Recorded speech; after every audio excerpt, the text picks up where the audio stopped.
and I'm going to leave. And I will have a full and robust report for you next month. This month, I have the reports are in there, Okay. but it's kind of minimal. But Okay. okay, all right. All right. Thank you. Take care. You too.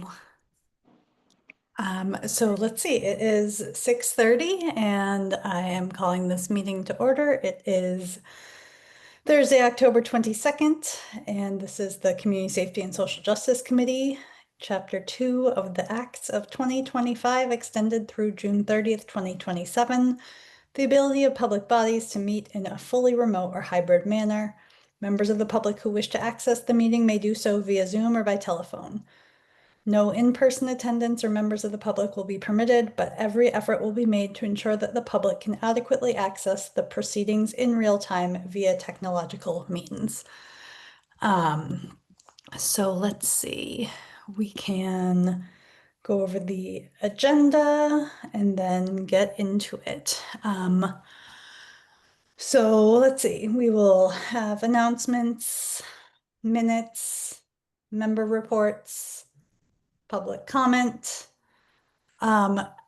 Crescent DEI updates, but did we get a packet? Did I miss something? We did not get a packet. Yeah, that's the thing. I mean, we were supposed to have the packets. Angel said she was gonna upload the packets, but I didn't check on the town site. Do you know if she ever uploaded it? I haven't had the chance to look today yet either, but I will. Otherwise, I don't think we will have a DEI or a CREST report, because I believe they are both in other things. I'm not on the right website. So let's see, what else do we have? We have planning for the council meeting, Amherst Community Homes presentation, the League of Women Voters report, Rob Youth Empowerment, retreat planning, public comment, items not anticipated. I'm not seeing the person from Amherst Community Homes here yet, so I was going to suggest that maybe after we go through the regular beginnings of announcements and member reports and public comment, start with Amherst Community Homes since we were having a guest, but the guest is not here yet. So, does anyone have any announcements?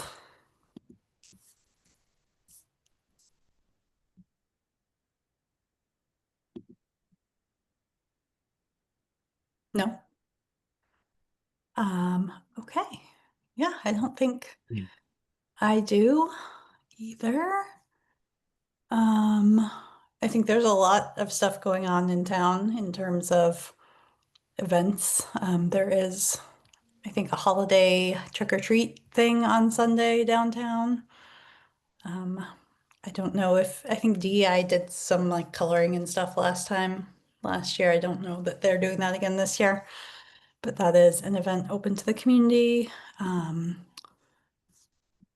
Yeah. The only thing that I could say is not an announcement, but just to say that obviously the block party was great success. There was a lot of people. It seemed like maybe it might have been the most people that I'd seen in recent years, at least post-pandemic. So that was really well attended. Oh, there is a DEI update there is a packet on the website, and there are some events happening. Okay, can you announce them? Yes. Let me see. So one is that the DEI department is sponsoring a college preparedness workshop next Wednesday. It is the early release day for the high school, so it's October 29th at Town Hall in the town room from 1:30 to 3:30. Amherst College and UMass are also co-sponsoring it. And then that evening at the UU Church, right downtown, there is going to be a bystander training led by representatives from Pioneer Valley Workers Center, ACLU of Massachusetts, and the Luce Network. talking about what to do when ICE is in the community. And that is also co-sponsored by the Human Rights Commission, League of Women Voters, Jewish Activists for Immigration Justice, and the Peace Development Fund. There is in the packet a QR code on that event if you want to sign up to go. The next Thursday, oh my gosh, there's a lot Oh, going wait, on. before you move on, so the college prep is 1:30 to 3:30, you said? Yes, Okay, and then the other, the Lucid training is what time again? it is 6 to 8. Okay, thanks. Then the next day, October 30th at Town Hall in the town room from 5:45 to 8, there will be refreshments and a discussion in the Becoming Beloved Community series with a session focused on civics, civility, and citizenship. Okay, and then there's the Crest newsletter. And then the league's report. I'm just looking at the packet now to see what else is in here. Sorry, since I did not know it was here. And then our slides for the presentation. Okay, all right. So those are all the announcements for events that were in that packet.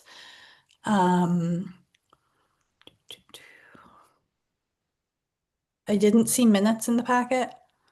So, okay, so I am, and I wouldn't have reviewed them since I didn't know that there was a packet in the first place. Any member reports? I do. Go ahead. Everald? So I had a chance to meet with Chief Ting. I think it was prior to our last scheduled meeting, and we discussed a range of items, including ICE in your community, CRESS. And so the availability was, no one was available to be here tonight or the last meeting. However, I did extend an invitation to have Chief Ting come to our meetings like he did previously. So the takeaway from ICE in your community is that the federal government does not notify town staff or Amherst PD when they're here. And to the best of his knowledge, ICE in Amherst has been very limited. He mentioned 3 specific instances when they were here, and I think we've discussed those prior at our meeting when we heard that they were at Garcia's and the restaurants were closed. He also mentioned an incident where someone was stopped, I believe, on Henry Street, and one of his officers happened to be on Henry Street, and that's how they learned that the car was being stopped by these cars, and that's how he learned that it was ICE, was when one of his officers went behind the stopped car, or these cars stopped in this car, and started asking questions about what was going on, and then he realized that they were ICE. But consistent with what we've seen on the news and heard, the federal government doesn't notify when they are in the community. There's no obligation to do so. I did ask about in our schools, and yes, he did reiterate that he appreciates that there are concerns, but standing policy, and again, this is not, you know, by no means APD policy, but they try not, ICE tried not to go in schools, but again, we've seen where they're not following any kind of playbook. But again, he did reiterate that, you know, our schools are locked, so someone literally would have to let them in the building to actually get in our schools. The policy that I believe I shared with you is the current policy. He did reiterate that town government has reiterated their support for our immigrant community, to say that there is no support for ICE. He reiterated that Amherst PD does not work with ICE in any shape or form, as well as, you know, there really isn't any other information that they have available that they can put out for our community because consistent with the policy that I shared and that he provided, they are following that policy. APD does not in any way, shape, or form work with or support ICE. We also talked about in detail, again, one of the things that's in the policy was identification and, holding people in custody for ICE.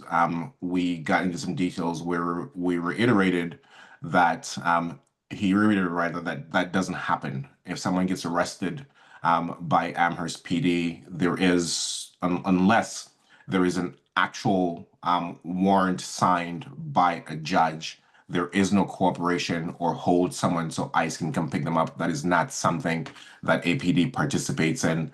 And I did talk about similar situation with courthouses where, if there's a detainer, there's people are not held unless there is a legal document asking them to be held. And that has to be a warrant, not just some request from ICE to hold someone. APD does not do that.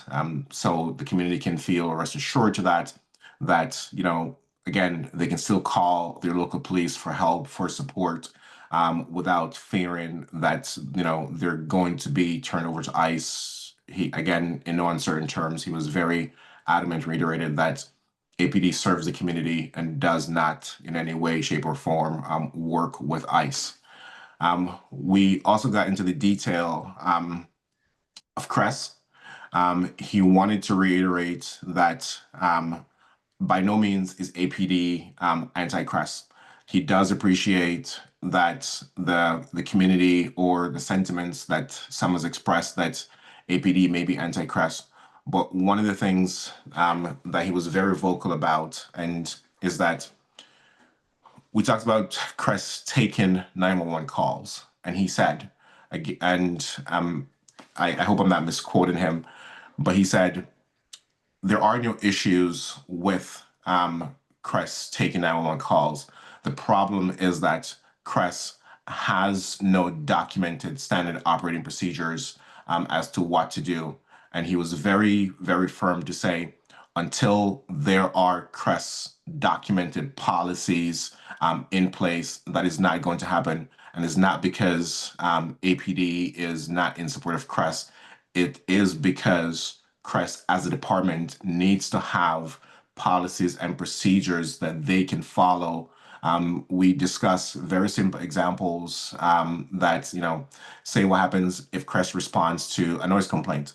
And then they got there and this noise complaint, somebody brandishes a weapon or it becomes super rowdy. There is nothing documented as to what CRESS does. And that, and so I asked about, we were told before that CRESS is working on policies. And again, he said that there are no policies in place. And so I didn't realize Camila wouldn't be here tonight because that was going to be part of my questions in that regard is about those policies and procedures, because we all appreciate liability reasons. We all appreciate safety of CRESS staff. And so, yes, it does make sense that, there needs to be a playbook. And so he said, while some people in the community may think APD is anti-CRESS, he wants to reiterate that they are not. However, he wanted to maintain firm that CRESS is not taking 911 calls, not because APD is anti-CRESS. It is because CRESS does not have any documented policies and procedures in place that allows them to do so. Yeah. And so that was, so yes, we had very frank conversations and those are the takeaways from the meetings with Chief Ting. Yeah. Can I jump in on a few of those points? Yeah. So first point that I want to say, and I want to make it publicly, is for Chief Ting to, or whomever else, to agree to come meet with us. That would be the first thing. And as you know, I've been, kind of contacting you and just being like, and, can you have Chief Ting or someone from his office come meet with us, because that is critical and important. Obviously, I'm thankful that you went and and got this information, especially around the ICE information, because that's really important, to make sure that they are following protocol and not interacting with ICE agents and not collaborating with them and not notifying them of anyone that ICE is quote unquote interested in. And so that's great. However, I want to say publicly that we invite and we want someone from the APD to come on our meeting so that we can have a conversation in regards to a lot of different things that you were able to discuss. I'd like to kind of go deeper into some of these issues. So, Chief Ting, is cordially invited to come and attend, and we have a set schedule. So, he or anyone else should be able to attend, knowing that this is when we meet. They have 45 people there. They have a lot of people there. So someone should be able to attend one of our meetings. So that's the first thing. Second thing, in terms of the ICE sightings, I've heard of a lot more sightings than 3 specific instances. Because community members have been contacting, them just, patrolling UMass grounds, them patrolling different kind of apartment complexes and things like that. So, maybe the police didn't know about this, but there's been a lot more sightings than 3, for sure. So obviously that's something that we'd like to kind of go more into specifics on if he was able to come on board. Now, in regards to Crest and the fact that till this day, since our recommendations were put in place back, CSWG recommendation put in place back in 2021, the creation of Crest in 2022, there's been this work on these protocols for dispatch. And according to what was told to us, those protocols were put in place, but then they were not put in place because they had to be vetted by legal. And then Camille told us maybe 2 meetings ago or 3 meetings ago, we'd have to go look at the minutes, that she completed those protocols. And those protocols were with, I'm assuming, the town manager or whomever needs or dispatch or whomever. So someone's not being truthful here. I'm sorry, and I've heard from different community members, verifiable community members, that there is great resistance in the APD for Crest to have dispatch calls. All right, because for CSWG, it was very clear that Crest should get any and all calls that are nonviolent. And you are right. Obviously, something can start nonviolent and then turn violent. And if that's the case, then there should be protocols in place as to how the APD could then assist or help. But it doesn't mean that APD needs to go initially, because if it is a nonviolent incident, then Crest should be the one called. Okay? So I don't buy it. I don't buy it. I don't buy it. And I'll say it again, I don't buy it. So what is going on here is what I want to know. Who is not being truthful is what I want to know. Because from community members that have come to me time and time again, the police have been the ones that have been resistant. And so, and for me, all I can go by is time, right? 2022 and 2025, about to be in 2026, and still calls are not being dispatched. Facts are facts. So again, I invite the APD to come and talk to us at one of our meetings. So I agree with you that there is a disconnect somewhere, and I don't think it's unreasonable to say that there are resistance from APD, but his position was, as a matter of policy, as a leader of APD, it is not APD's policy to be Crest resistant. And going back to what you were saying with policies, you are absolutely correct. I think it's more than 2 or 3 meetings ago that we had the conversation with Camille about standard operating procedures, and we were told those were done, they were submitted and being reviewed.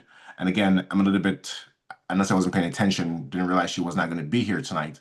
But that was, I meant to ask, to your point, where is the disconnect in terms of those policies? Because I also believe that in some of those meetings too, we also suggested that we would offer our assistance to review those policies and help if we can. And unless you guys have received something, I don't think, I was never outreached about helping. And so, yes, you are absolutely correct. We're either not being given all the information, or there is misinformation being provided somewhere. And I think we need to be able to get to the bottom of that. But even now, with whatever policies were submitted to town staff for review, I believe, if I'm remembering correctly, at one point I did ask, can we see that policy? And I do not believe that was ever shared with us. So yes, unless we actually see something to say, hey, even if it's a draft that says this is what was submitted, I think there is a big disconnect here as to where CRES is with policies. Avril, and wait, and sorry, Erica, I know you want to jump in, but just really quick to kind of add to it. I also attended a town council finance committee meeting when they were looking at the positions, you know, that they were going to be decreasing, where the town manager had recommended the 2 CRES positions be frozen and so on and so forth. And I was at that meeting where the dispatch supervisor were there and said that there were protocols that would be embedded by legal. So I was at that meeting where this dispatch supervisor said that. So again, like I said, so there's dispatch supervisor, there's Chief Ting, there's Camille, right? So 3 different entities here, because there's APD Chief Ting, there's a dispatch supervisor within the APD, and then there's CRES director, right? So, and with CRES, remember, there was a previous director and then there was the current director. Previous director had also said that there were protocols, but they just weren't vetted or put in place. Then there was that interim team that's supposedly working on protocols again and has some protocols not put in place. Camille comes in, protocols. Protocols again, not put in place. I'm sorry. Something is just not adding up. Something is not adding up here. And at the bottom line, who gets impacted is the community, because now we don't have these calls being dispatched to CRES. And now we have CRES being sabotaged and their positions being frozen because they're saying that they're not doing what they're supposed to be doing per their charge. Because at the end of the day, they're not able to, because they're not getting the necessary calls that they should be getting. So it becomes a circular, a destructive pattern that we are in, right? So where? And at the end of the day, it has to be on the town government lap that this problem exists, right? Because at 3 different points, we have been told that there were protocols created, all right? So town manager, Chief Ting, or previous Chief Livingston, I don't know. There's a problem. And for me, it rests town manager, APD chief, dispatch supervisor, and obviously CRES. But like I said, CRES has told us at different points that they have submitted protocols. So, you know, I just can't believe at this point that we're still in this situation of who did what when, and yet nothing is in place. And we're going into 2026. So I think given that Camille is our liaison or our host for these meetings, prior to our next meeting, I'm officially requesting that she share with us, and if it has to be in confidence with just this team and not share with the public, I think we can all agree on that, to share with us any protocols, either in draft or that was submitted to town staff for review. Yeah, great idea. And Erica, I see you've been. I just want to reiterate what Deborah said, which is who is responsible and who should be held accountable? I think the town council. And I think we should be putting on, with regard to our discussion, what we want, which is what we want is for the town council to tell the town manager that these protocols need to be put in place no later than the end of this year. My understanding is still with council, but council can sit on anything they want if they don't consider it a priority. So, it's almost like a ping pong ball, and it behooves those who don't want it to be put in place to keep it from actually happening.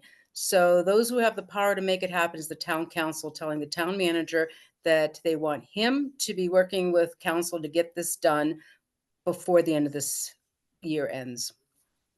Yes, I agree. Thank you, Erica. And that does bring up a point. I don't know if everybody received the email from the town council president yesterday, but the evaluation period is open and due by the end of next week, which doesn't give much time and didn't give us enough notice to get that on the agenda for our meeting today. I certainly plan on submitting something, and I think that that would be a great way to like very operationalize one of the goals around racial justice is end of year CRESS protocols and CRESS up on dispatch. Whoever, that's a priority. And I was gonna say we can talk a little bit more about that as an item not anticipated at the end of the meeting. But if we want to put Deborah and my name on something as the co-chairs on our behalf, I'm willing to do that, but I'm also willing to submit my own individual evaluation. So yeah, and I appreciate everything that all three of you have said. I think we need an answer, and we need to have the trust in our leadership, whether it's the CREST leadership, whether it's the dispatch, whether it's the police chief and the town manager. So I think, we've heard a few different things from a few different people, and I don't know how much more we'll get out of not having any of them in the room to have this conversation. So, but I do think definitely by next meeting, we should ask what has been submitted and hope that that will get into the packet.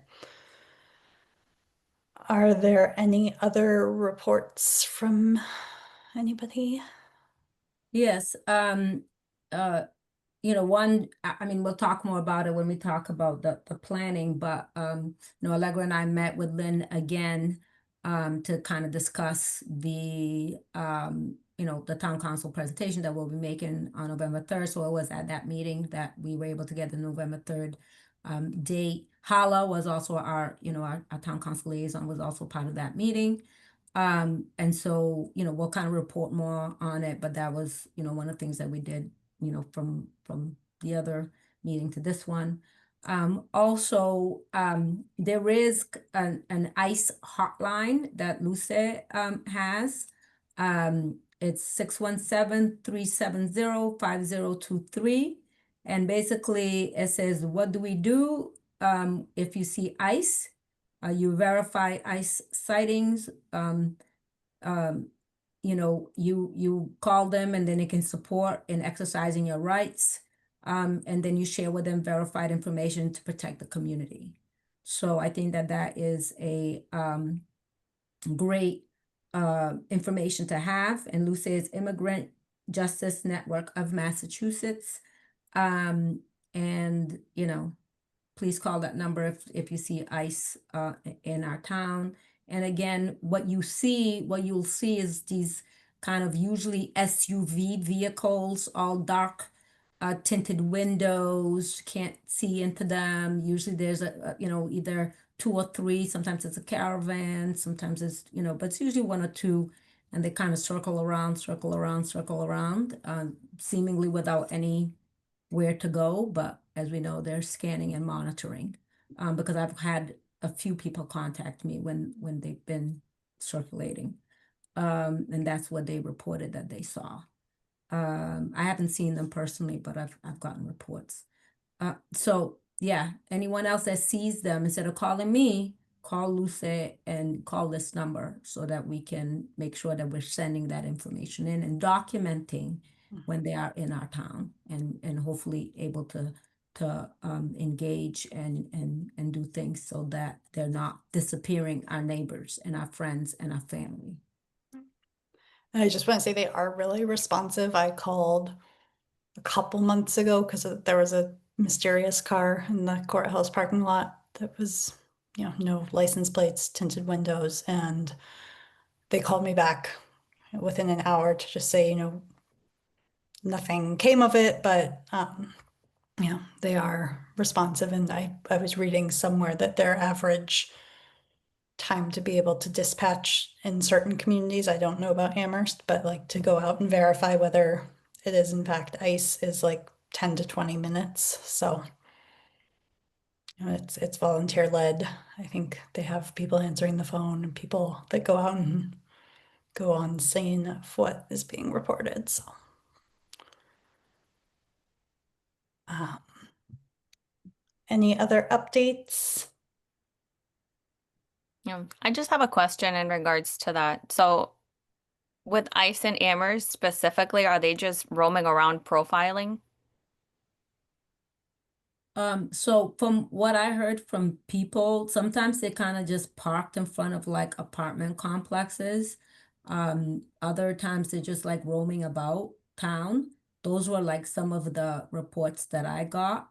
But you know, I mean, nationally, what we've been hearing is that they kind of, you know, like even what you were saying, Avril, what the Chief Ting said around the schools. I don't know if necessarily they're going in the schools, but at least they're parking outside of schools, waiting, daycare centers, you know, anywhere where they think, you know, as we know, right, like different shopping centers, shopping places that they think, you know, there might be our neighbors and friends and family members. They're just parking there, circulating, waiting. You know, they've waited around people's homes.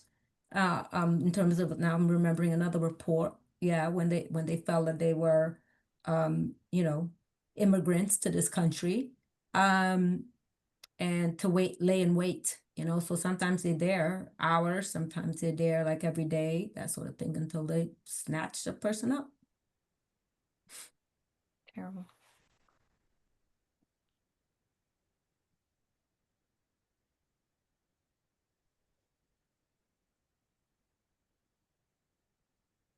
Yeah, I mean, I think it's on all of us to do what we can to keep everybody as safe as possible. Yeah. So I think we can move on to public comment. And then I just wanted to ask if it would be possible to move Amherst Community Homes up to the first agenda item, since we have now with us in the audience, Jessica. Okay, so we have two public comment periods during our meeting. One is at the beginning and one is at the end. Any person who would like to make public comment can use the raise hand function. When called on, you can identify yourself and express your views, and we will not respond to you or engage in a dialogue. Those are the rules.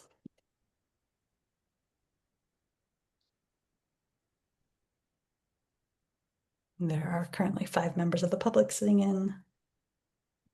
You don't have to make a comment, or you can save it till the end.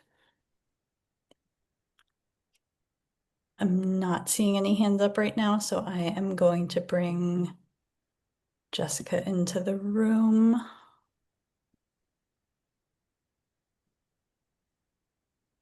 I think. Yes, okay.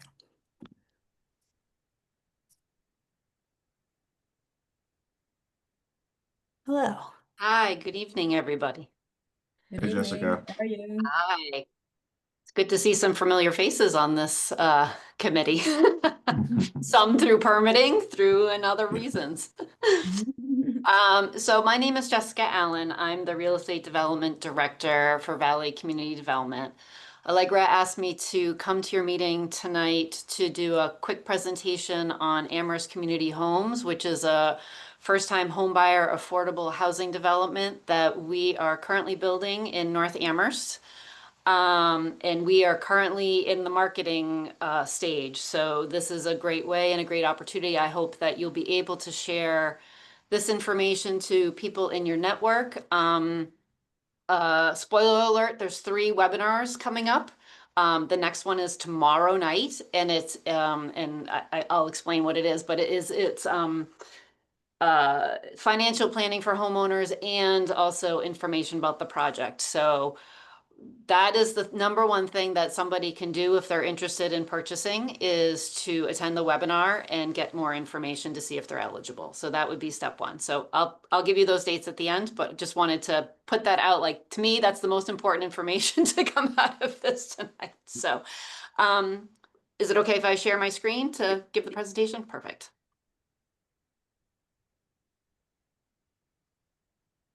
Okay, can everybody see the screen? Yes. Perfect. Okay, great. And feel free to jump in at any time and ask questions. You know, we've been working on this project since I've been at Valley, which has been almost 4 years. So it was the first project assigned to me, and it was in its early inception. And here we are now into construction. So it's pretty awesome. I'm pretty psyched and excited about this project. It's really awesome to see it come to fruition and be in construction stage. So so to just give some more information for those here that may not know who we are, who Valley is, we're a nonprofit affordable housing developer. We're based in Northampton. We also provide services for small business development and first-time homebuyer technical assistance. So we have kind of 3 pillars that's part of our organization. We've been around since 1988, and we've either developed or partnered in the production of about 400 affordable apartments or homes since that time. Right now, we have about 170 units in the pipeline, so we're cooking and we got a lot going on. Part of the number of that pipeline is this project here. So we've been around a long time. We do affordable housing, and Amherst has been very gracious to us on a number of projects, including this one.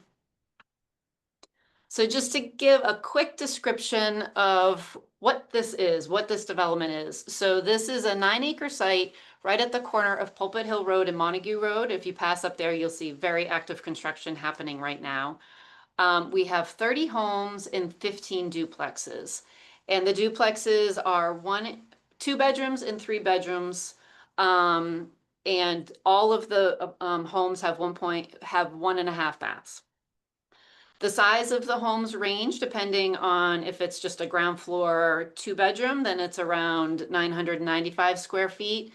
The 3-bedroom, 2-story homes go all the way up to almost 1,300 square feet.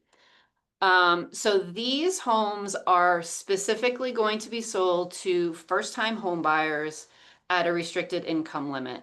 So it's going to be sold. We have 10 units that are to be sold to households that are 80% AMI and below, area median income, AMI, up to 100% area median income. And the range of that is currently under the HUD income guidelines. We're looking at around $95,000 a year for a family of 4 for the 80%, up to around $119,000 a year for a family of 4 for the 100. So they've got to be that or below in order to be income eligible for these to be purchased to the home. So they have to be first-time home buyers and they have to be income eligible. The homes are going to be deed restricted for 30 years. So under that 30-year deed restriction, there is a limit to, if somebody was to sell, the amount of profit that they might be able to make on the home. The idea, though, is that folks are buying these and staying in them the length of their mortgage, which is 30 years. So the deed restriction and the mortgage kind of coming to an end at the same time. And at that time, you can sell it for market rate. So the real goal of this program is to provide equity to folks, rather than having a deed restriction that would restrict them for 99 years, which is typically what we see when people are buying affordable or purchasing affordable homes. This is 30 years. So there's the ability to have assets and to gain home ownership and equity for yourself at the end of this. So it's helping people get in and then giving them some generational wealth afterwards. All of these buildings and homes are highly energy efficient, super insulated, all electric utilities. It's designed in such a way that we are using the sun to help heat and cool depending on the season. So we have very large windows that are facing south and awnings, and I'll show you some pictures that prevent the sun from coming in the hot heat of the summer, but will cool it in the winter, or warm it in the winter, cool it in the summer, sorry. We are also we are looking to make these solar ready, so they're being wired for that. Our hope is that we will have some funding at the end of the project where we'll be able to put solar panels on these homes. That really is my goal. I don't feel great about building an all-electric building and not having solar panels to kind of offset those electric costs. So that's really where we're trying to head at the end of this, is to get solar panels on the buildings. All of the homes have interior and exterior storage. And we have one home that will be fully ADA accessible, and we have 5 homes that will be adaptable, which means that the kitchen counters will be installed at sort of a standard height, but can be removed and lowered if somebody is in a wheelchair. So we have 5 units that have that adaptability, and they're ground floor units, no second story. Very quickly, this is what the layout is. We've got the homes kind of clustered at the top of the site where the majority of activity from previous owners have occurred, in preserving the front area as open space and being used for stormwater infrastructure. We have shared pedestrian pathways, and we have 2 shared parking lots. So the idea was to design this in a way to kind of encourage community, to set things up in a way where you'll have social interaction within the homeowners, and they will create their own community within this area. That's really been kind of the intent of the design. As I noted before, it's all passive solar orientation. So this, can you see my cursor if I do that? Not really? Okay, never mind. Yes? See a thumbs up? The bottom of the screen is south, so there'll be windows on the southern side of all of the buildings. So we have 4 different building types, and we're orienting them all so that they can take advantage of the sun for heating in the winter and the awnings for cooling in the summer. And the quick matrix of just sort of the breakdown is we've got 6 2-bedroom, 1-story homes. 2 of those are 80% AMI, 4 for 100. We have 12 2-bedroom, 1.5-story, and there's 12 of those, 4 and 8 respectively, and then 12 3-bedroom homes. So that's kind of the breakdown of what's available and what we'll be selling. As I noted, there's 4 different building designs, and the idea was that each side of the duplex has its own architectural intent and integrity. So it's trying not to make it look very cookie cutter, making it very cottagey looking and kind of blending in. So there's diversity in the architecture and making a really nice environment up there. So where we're at right now, we're about 1/3 of the way through construction. We are just booming up there. All of the homes are looking to be completed by the spring of next year, and all of the site work completed by the summer of next year. So we're looking to probably open the lottery and open the affirmative fair housing marketing period, where we'll do like big blasts of marketing throughout the valley in the beginning of 2026. So early 2026, probably January, February, somewhere in there. So we're getting close to people wanting to be ready to get into the lottery. And I'll explain a little bit of what we've been doing to try to create that over the past year. And yeah, it's worked to some extent for sure. So the way that the construction is, because we have 15 buildings, they're being built in kind of a staggered form. So it's actually pretty cool. If you know of any like kids who are into building technology or architecture or anything like that, I mean, you can really honestly see the construction process from like foundations being poured, we have foundations being poured and we have drywall being hung all at the same time. So it's like really the full spectrum of construction up there. It's pretty cool. So if you know anybody that wants to have a tour of it, we're happy to get people on site. So the homes will be available sort of in this, they'll be completed in this staggered way, and we're working with the sales team to figure out how to do the sales in the staggered manner as well. So we're talking that out right now and trying to figure that out. So as I noted, we have these big south-facing windows. We have these gorgeous bay windows that are bringing in tons of light. Every home will have a porch. So these porches will be divided by like a mini fence. And in the back, we have patios that are going to be poured, and that will also be divided between a fence. So there'll be some separation of space between the two units within the duplex. We've preserved the meadow in the front. So this is kind of two views, one looking out from a window from one of the units looking out into the meadow, and the other one is looking across the meadow up to the homes. So kind of the two different perspectives there. And then see if I can, I've never done this before. I put a video in a PowerPoint presentation. I'm going to see if it works, but this was on site today doing construction. Let's see if I can get it to work. So this kind of gives you a nice panoramic view of what's happening up there. And then there's the field and Pulpit Hill Road right there. Whoops. So in terms of marketing and sales, so what we've been doing is we've been focusing very intentionally on doing early marketing to the BIPOC population in Amherst, with the idea of helping people get their financial ducks in a row early so that they can be eligible to enter the lottery. So in order to be eligible to enter the lottery, you have to be pre-approved for a standard mortgage.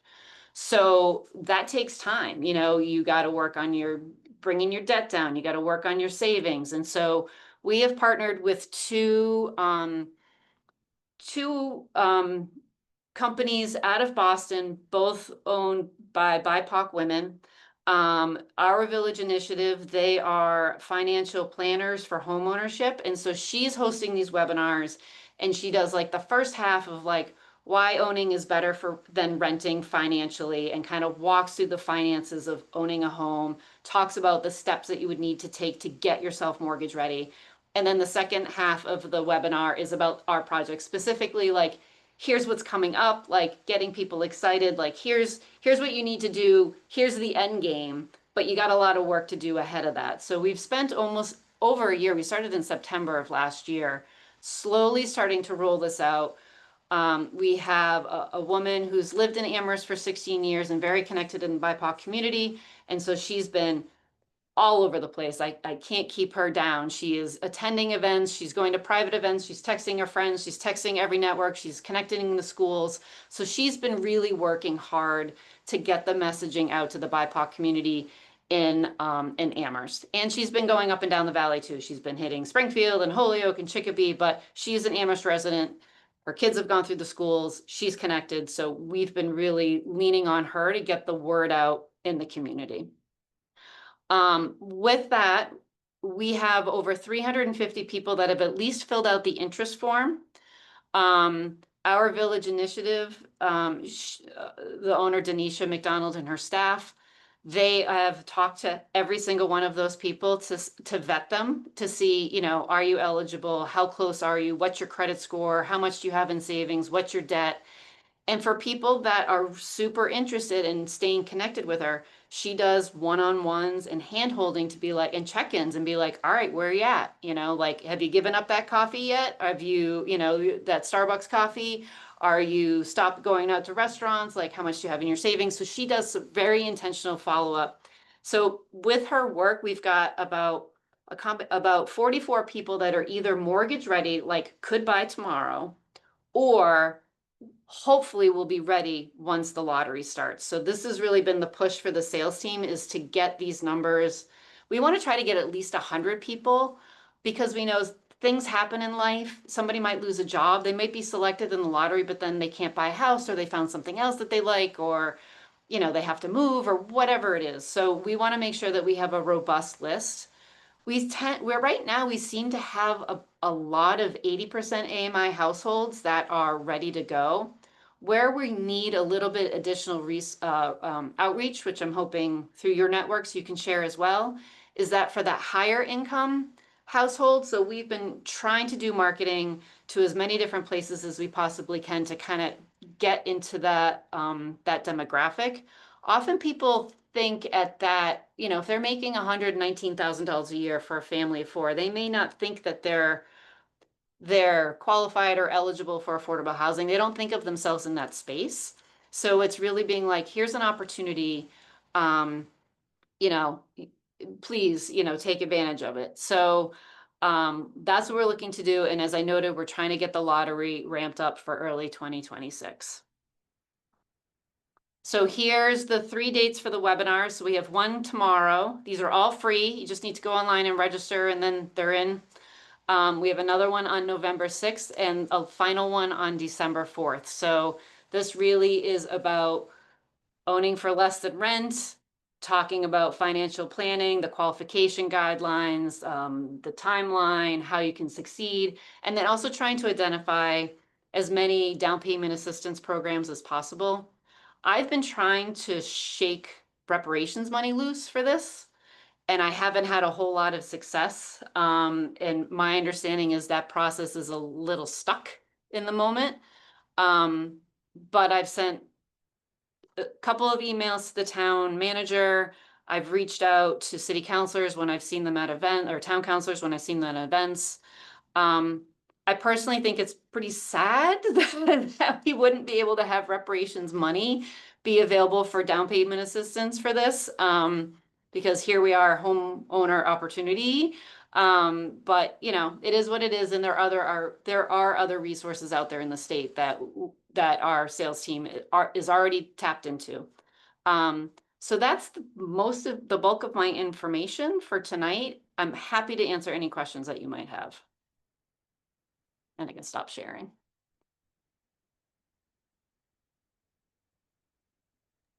I have some questions. Sure, please. So thank you so much, Jessica. That was awesome. I'm so excited. I had heard about this, you know, from the woman who was my friend Stasia. Stacia, she's awesome. Stasia's the best. Yeah, She's Stasia's very awesome. enthusiastic. I can't keep her down. Yeah, I love her. And so she told me about it a few months ago, and yeah, she's doing an awesome job. And of course, I've been, you know, sharing information. So I do have a few questions as you were doing the presentation, which again Sure. was very thorough. Thank you so much. So when you talked about the deed restriction, and I don't really know much about it, Sure. and the fact that it's 30 years before, you know, you can kind of sell it and things like that, because a lot of times when you buy a home, it is with that whole thing of, okay, well, you know, let's say if things change or whatever, and I want to sell it in 10 years or 15 years. So Sure. why is there for kind of like first time home buyers doing this program, why is there a deed restriction? So it's part of the public funding that we got from the state. We're utilizing the Commonwealth Builders funds from Mass Housing. And the mission of that program is to address racial wealth gap through home ownership. So, and I would say that anytime you're receiving public funds for affordable housing, there's always a deed restriction that's tied to it. They want to make sure that it stays restricted. Generally, when we do rental, it's 99 years in perpetuity, basically, is often. Before Commonwealth Builders, most programs also required 99 years for home ownership. Commonwealth Builders has actually recognized, and Mass Housing has recognized, that there's a need to allow people to gain equity from their home, and let's not restrict them the whole 99 years. Now, that being said, I think there are some programs, and sometimes it's worth keeping something restricted for 99 years, because then it allows the next person to be able to come in who might also be a first-time home buyer who also can't afford maybe a market rate house. So, you know, I think there's pros and cons, but in this context, the whole point is to help people gain equity in their home so that they have generational wealth. So because this project was permitted under 40B in Amherst, it's a little bit different in terms of how the deed restrictions are working between the 80% AMI units and the 100% AMI units. So for the 80% AMI units, it's a like full-on deed restriction for 30 years. And that is what's required by the state. So what happens is like if somebody lives there for 10 years, they do improvements on their house, they do this, they do that. The monitoring agent, they will work with them to determine the value of the house with the improvements, but then also figure out depreciation. So there's a complicated calculation that the monitoring agent, which in this case is CHAPA, they're a state agency, they work with the homeowner to determine what the value of the home is so that they can sell it at that value. Now for the 100% AMI units, because they are strictly just Commonwealth Builder homes, there's actually 2 deed restrictions, each are 15 years. The first one has that same calculation tied to the value of the home. After year 16, the homeowner can sell the house for whatever the market allows. The difference is that the profit that is gained from that, from their original sales price to what they're selling it at, is split half and half between the town of Amherst and the homeowner. Because the town of Amherst has put in $1.4 million towards the construction costs here. Okay. So they receive money back if somebody decides to sell.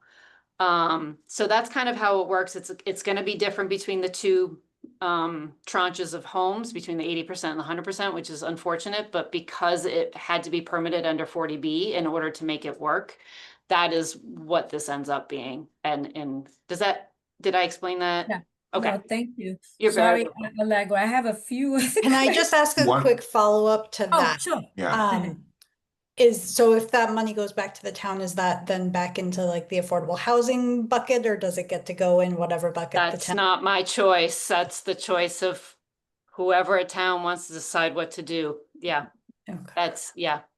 So I that's don't I know. also- I also have a follow-up for you, Deborah. So, Jessica, if I'm remembering correctly, even though there is a deed restriction, I thought I understood that within the same household, the deed could be passed within that restriction. Correct. To an immediate family member. You are correct. Okay. Yep, you are absolutely correct. And I'm sorry that I failed to mention that. So yes, so if you were passing it on to an immediate family member, then yeah, then it's just passed on. The deed is just passed on.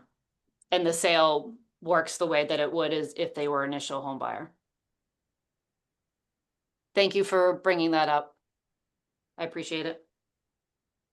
So I think that's a good point, Allegra, that you brought up in terms of whether that money will go back to, still, help in terms of like these types of issues if it goes back to the town of Amherst. So that's something that we should follow up on as well. What you Yeah, have brought up, Jessica. and just one thing before I forget it too, the other decision that the town of Amherst has when somebody sells is whether to reset the restriction. So the town has the right of first refusal to basically buy the house from the home buyer and then resell it. And in that process, they can reset that 30 years. Okay. So there's got to be advocacy on somebody's part to make sure that whatever the town wants kind of happens, but that was some change in the guidelines because there was a lot of pushback from towns because they want to keep the affordability. They want to keep these units affordable and be able to be at a sales price that a first-time home buyer can get. So just wanted to note that for you all so that, if and when a sale comes up, there's two things for the town of Amherst. One is, do they reset the restriction back to 0 so that it lasts for another 30 years? Or, where if they're selling it and they're getting half the profit, if it's in year 16 to 30, where's that money going? It was never really determined as part of our zoning permit. So that's, I think, decisions that would fall onto the community to decide. And I don't know if they've made those decisions yet. I have no idea.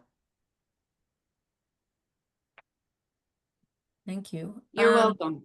The other question I had is, in terms of getting them ready for the pre-approval, Yeah. the mortgage pre-approval.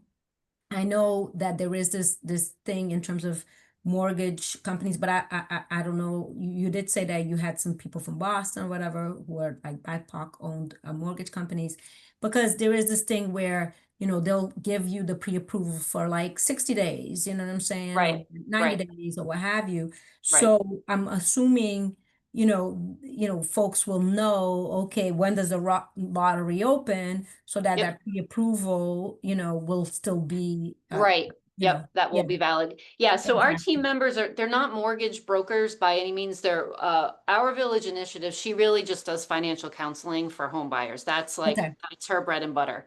DVM Housing, they are developers themselves and they are running our lottery and sales process. So both entities know exactly what banks have the best deals. You know, are we going to go with mass housing because they have down payment assistance? Like they know all of the different products that are out there. And under fair housing rules, we are not allowed to direct anybody to anything. So Mhm. we have to Yeah. give them at least 3 different options of mortgage products. One of the things on our to-do list is start really having some conversations with local banks, being like, can you up your game? Like, you know, $2,000 is great for down payment assistance, but I'd like to see more like 25 or 30, you know, that makes a bigger difference. That's kind of on our to-do list, is to do some of that outreach. So yeah, I just want to clarify, they're not mortgage brokers by any Okay. means. But that is a very good point that yes, mortgages are only valid for a certain period of time. And they are advising the buyers on all of this. They are the people who know home sales way better than I do. I know how to do buildings and build stuff, but in terms of like the home sales, that's not my jam. So I'm really heavily relying on DVM Housing and OVI to really make sure that we're giving everybody the much information as they possibly can so they can make the right choice for their financial situation. Great. And then, yeah, if you could like, I don't know, share with Allegra, just again, the webinar information, because I'd Yep. like to share it with people. Yep. Also the financial folks that are just kind of helping them kind of get their finances ready, like the names of those folks, that would be, you know, important for us to have. Sure. And then, you know, I can get it out to my network. Yep. I got 2 flyers that I'll send to Allegra, and then Allegra can disperse them to the group, and you guys please share widely. Great. Share. And then the other point that you brought up, which was really great, was around the reparations, because that is a great idea.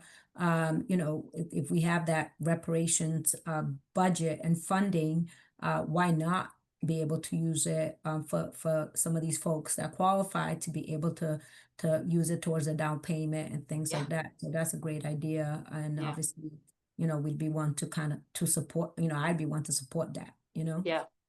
Do you have any sense of where that's at right now? The last information I got was that it was kind of going to a committee and they were going to make some decisions and priorities about what they would spend the money on. Is that what you're hearing and understand as well? So, Yeah, go ahead. I was going to say, my understanding is that they approved the charge of the new committee and they have not seated committee members yet. Okay. That's my understanding too. Okay. That's helpful. I keep squawking about it, but doesn't seem to do anything. So, But okay. that's good though that you share that, because obviously then, you know, us at CSSJC, we can support that and Yeah, at that would be least awesome. keep kind of reaffirming it to kind of put it on the town's focus. Yep. Great. Thank you. Other questions?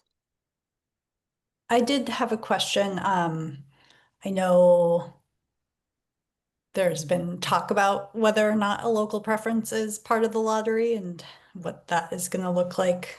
It is, yes, under the zoning, that's, it did end up as part of the conditions of the zoning permit. So 7 of the 10 80% homes will be local preference. Yeah. I will say from the number of people that are either mortgage ready or mortgage eligible, a huge amount of the folks are from the Amherst area. So, you know, even without that local preference, I feel like you know, the folks that I've talked to, I went to the DONA barbecue, which was, I don't know, a couple weeks ago. Had a couple conversations with a couple of families, and you know, a lot of them are associate professors who have young kids who want to stay in Amherst, but can't find a house that they can afford. So, you know, I think there's definitely, the population is there. We just need to make them aware that the opportunity exists and give them as much time as humanly possible to get their financial ducks in a row so that they're ready to be eligible for the lottery. I mean, they can still, once the lottery happens, there's still several months before they're going to buy. So they really just need to be mortgage ready.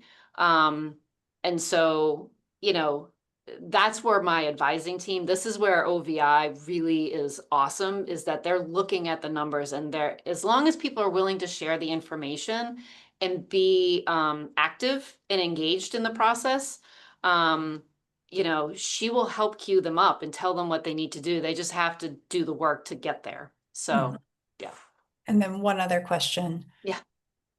So if I'm in the like 80% and under, is there like a floor for my income?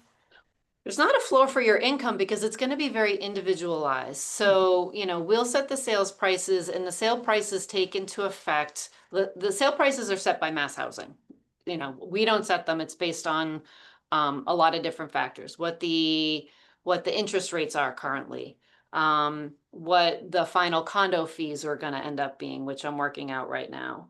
And then it's going to depend on the individual. Like if they've got $50,000 in savings, and they're even a low, you know, maybe they're 50% AMI or 60% AMI, but if they've done the work, they're still going to be able to buy. So it, you know, there really isn't a floor. It really is going to depend on the individual and how much money they are able to get to offset the cost to bring their mortgage payments down. Really, what we need to have from them is a mortgage payment that is no more than 1/3 of their monthly income. It can't be higher than that. So that's like, that's the ceiling. Like you can't be paying more out of your pocket than 30%. So the numbers flex in order for them to make sure that they're not going over that. Does that make sense? Mhm. Yeah. So, Jessica, one of the concerns I had when I sat on the ZBA, and I appreciate the requirements that people need to qualify for a traditional mortgage. And that was part of my concern, is that, you know, typically when you're doing mortgage applications, I mean, you hit a credit score, you get approved. Mhm. You hit a different credit score, you don't get approved. And that was part of my concern Mhm. is, and one of the things I asked about was, are there any alternative pathways or mortgage brokers that will look at more than just a credit score to help Mhm. people get into these homes? Has that been looked at? Yeah, there's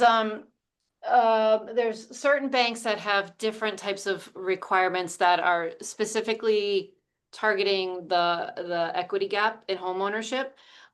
They're usually banks that are under the Federal Home Loan Bank of Boston. So if they're under that umbrella, there's definitely products that look at more than just credit score. But again, it's like I got to turn to my sales team because they know better than I do, like what those resources are and what they are. They know how the game is played, and they know how to assist somebody by looking at all of their numbers. Like if they're, right now, my understanding is you need a 640 for a credit score in order to get a mortgage. If you're 638, is there, you know, what is the wiggle room? I don't know. So again, this is where I'm leaning very heavily on my sales team to advise individuals who are interested on what makes the most sense for them and queuing them up. And thank you. And the other Mhm. question was, and I don't know if you can answer this one, but with given that these are low income, are the interest rates going to be uniformed, meaning market interest rates, or does it depend? Hey, you have a 740, you may have a 2% interest rate, and I know it's nothing 2% right now. You may have a 2% interest rate, but you have a 640, you may have a 10% interest rate. Is it going to be uniform for all these units? So I have to set the sale prices based on the Fannie Freddie interest rates. So that's for me, that's what I have to set the home prices at. I have to use that as my marker. Again, I think it's going to depend on the mortgage program. The product is it Mass Housing has first time home buyer mortgages, which are very, very good for first time home buyers. And I'm starting to get out of my lane a little bit. So I'm happy to direct and give you the information for our salesperson if you have more specific questions about this, because I think she'd be able to answer them way quicker than I can.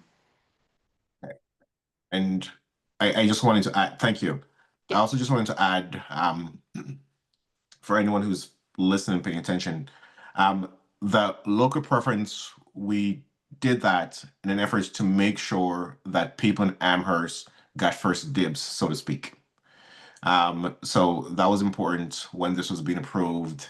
We recognized that, hey, if this is low income meant to target BIPOC people in the community, we wanted people in the community to have an opportunity. So that was the intent behind the local preference. No, that's great because we know that a lot of folks, especially BIPOC folks and others who are low income, are getting priced out in Amherst.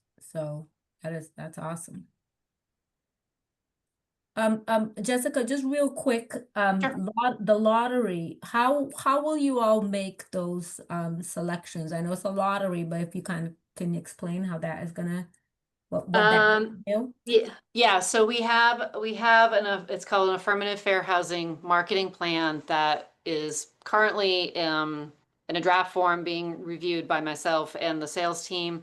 That will go to CHAPA, who is the monitoring agent, and then they have to review and approve our plan.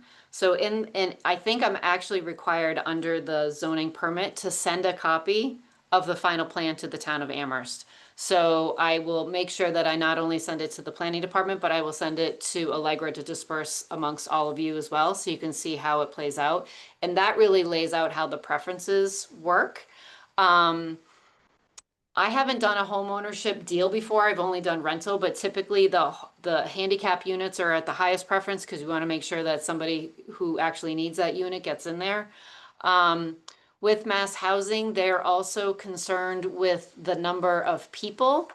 They don't want to underhouse, they'd rather overhouse. So their preference is for the 2 bedrooms to have a family of 3 or more, and for a 3 bedroom to have a family of 4 and more.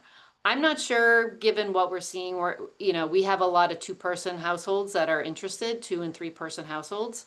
So I'm not sure how that's going to play out. If we get to a point where we don't have enough people in the through the lottery process that are eligible, say we don't have 30 people to buy, then it becomes a first come, first serve situation. So then it gets opened up to absolutely everybody, whether local preference has been met or not. So the local preference really only applies during the lottery process. And then after that, once the lottery is done, and if we don't have enough buyers to buy the homes through the lottery process, then it becomes first come, first serve. You still have to be a first time home buyer and you still have to be income eligible. But the lottery is a one-time thing. All right, thank you so much. Mm-hmm. Thank you for this great presentation and also answering all our questions. I appreciate Sure. it. I'm happy to send the presentation to you all too, so you can have it. Yeah. Jessica, I'm sorry, just for clarification, the size of the household, is that preference or a requirement? The number? It's when Mass Housing explains it to us in the beginning of this process, it's a preference. It's a higher preference than local preference. So of the ranking, it's like handicap, household size, then local preference. I don't know if that has changed in the 2 years since we've gone through the permitting process. They may have changed their guidelines, but this is what CHAPA will be looking at when we submit our affirmative fair housing marketing plan on how that lottery is going to work and how the preferences are set out. Okay. Thank you. You're welcome. Are there any other questions? Well, thank you again, Jessica, for joining us. It was really nice to hear about the progress on the project and kind of some of the more nitty-gritty details about what's gonna Sure. And transpire. thank you for your interest. I really appreciate that, that you reached out to, to hear about it. So thank you. Please get the word out. I'm going to send out to you, Allegra, right now, the presentation and the 2 flyers, and please disperse to the rest of the group so that they can let folks in their networks know. Excellent, thank you. Awesome. you. Thank you. Have a great night. Thank you, Bye-bye. Jessica. Yep. Bye-bye.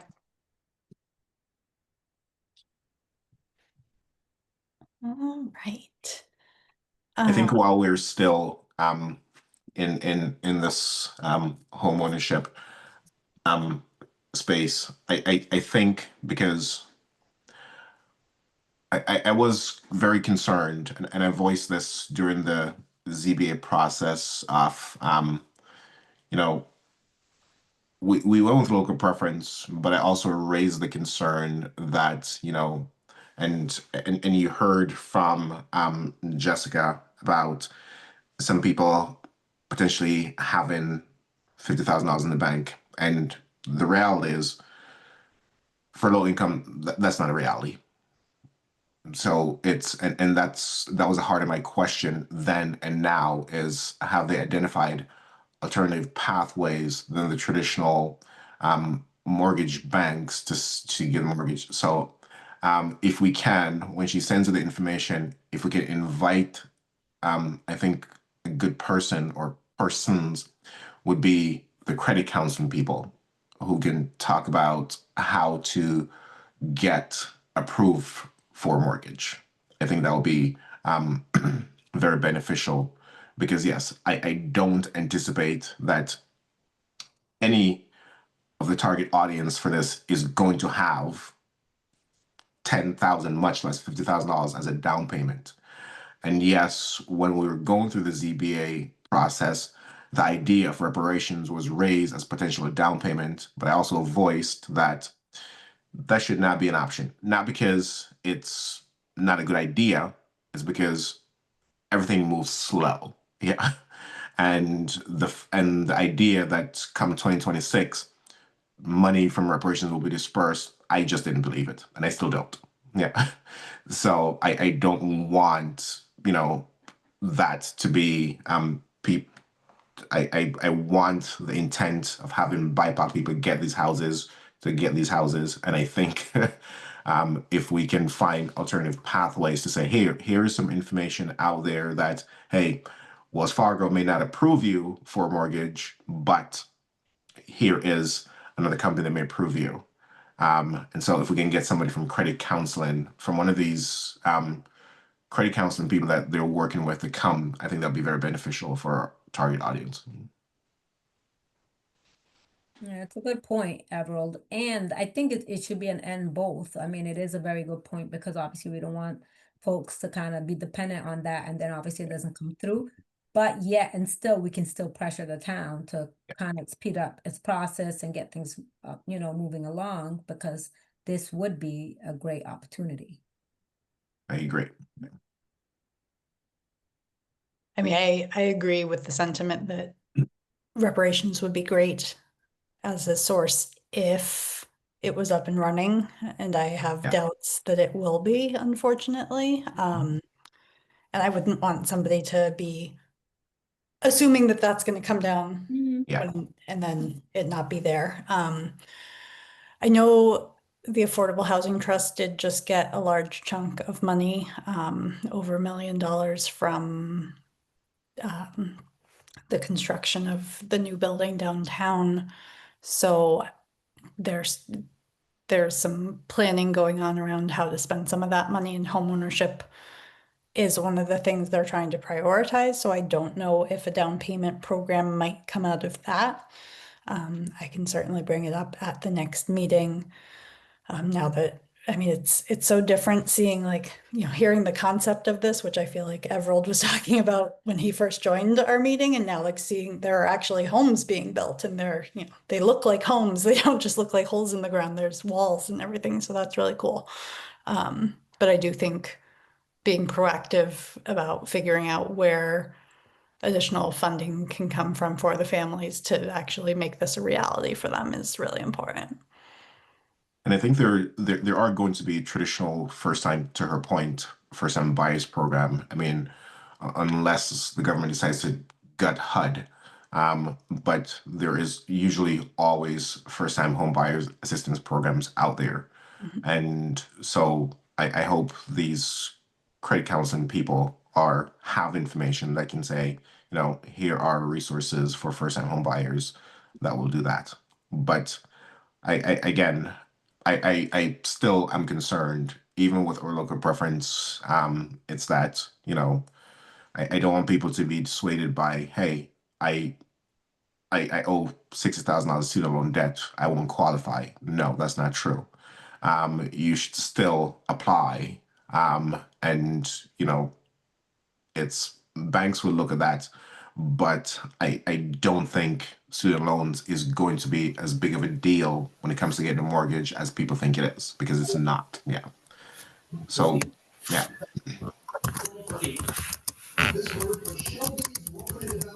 Oh, we're getting some feedback. So was that me? I think I just sent the email, so I think that might have been my computer making sounds. Sorry about that. Should I just read think the it might be DEI Erica. updates from the packet? I think the feedback might be Erica. In Genesis 20 verse 2, she is my sister. Okay. Who is Rachel? No. Oh, I agree. My mute just went off. Yeah, I was, thanks. I was looking because the state used to have a program called My Homes, and they actually listed towns where they would give up to 25,000 for closing costs. That's not free money; it would have to be paid back, but very low. So yeah, I was looking to see if that still existed. Sorry about that. All right, so I will, I'm just gonna read off the DEI report. I don't have the answers to any questions. Let's see, DEI update to CSSJC. The department has started back up staff trainings last month. The first topic covered was inclusive language. The department has changed the framework for these workshops to cover 5 topics throughout the fiscal year, with a 101 training and 2.0 more in-depth training to meet the needs of all town staff. The department is pleased to welcome 2 UMass work study students who will help out with outreach, DEI programming, and other administrative tasks for the department. The department held a facilitator training for Beloved Community Series on October 9th. We hope to host another training session in 2026. I already said about the Youth Empowerment College Preparedness Program. This goes beyond simply providing information. It's about giving students the tools, confidence, and guidance they need to make informed decisions about their future. Pizza and snacks will be provided. Join us for an afternoon of learning, conversation, and connection, and there's a place to register.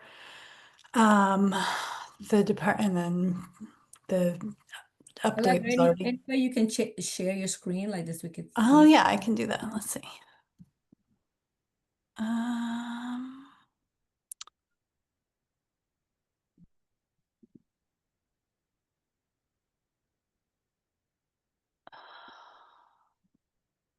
Sorry, I don't think I've ever done this on this new computer, and I mean, if you can't, then that's fine. hold on, let me see if I remember my password.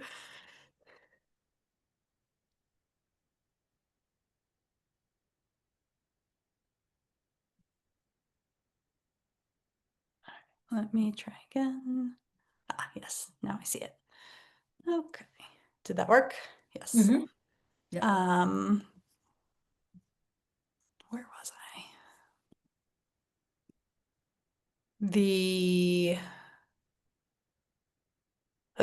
Civic, Civility, and Citizenship on October 30th. Join us Thursday, October 30th at the Town Hall in the Town Room from 5:45 to 8.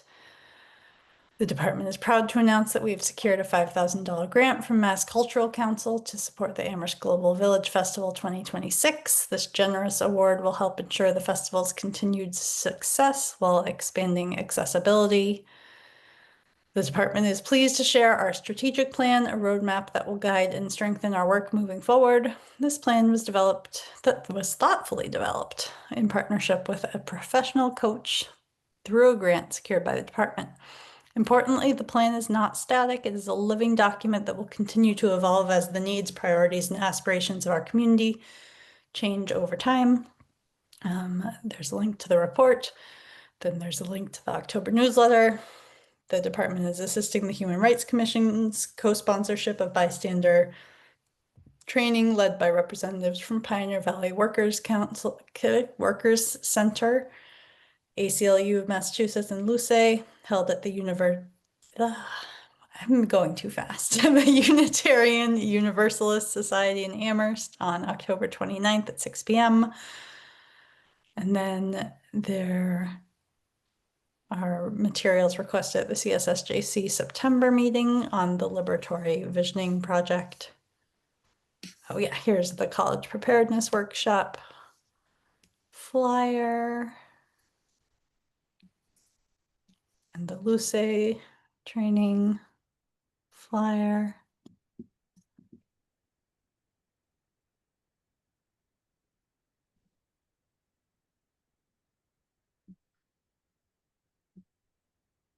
And the Becoming Beloved Community flyer.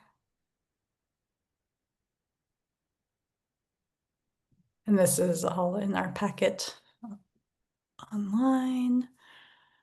And then there's the Crest newsletter.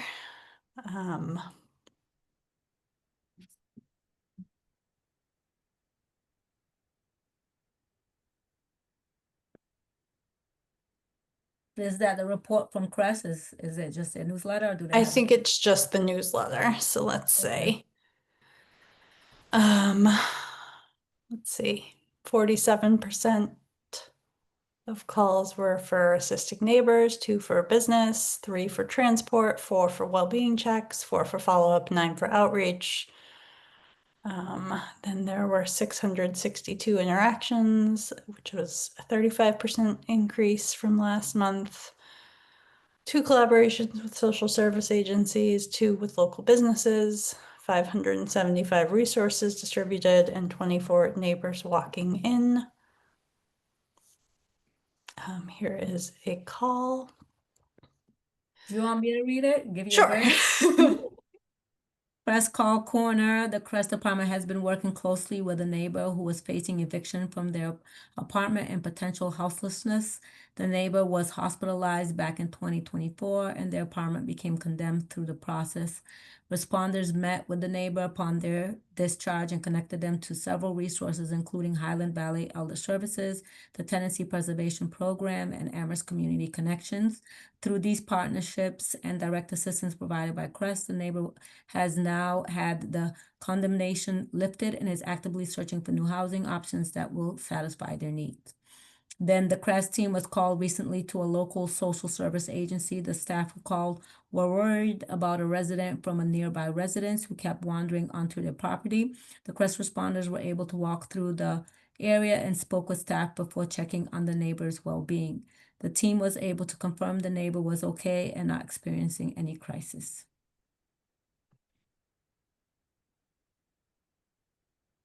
All right.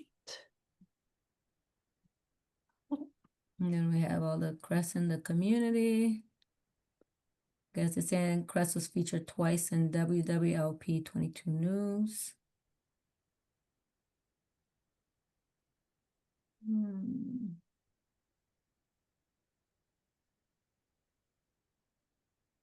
I guess they were at the POWMIA Recognition Day.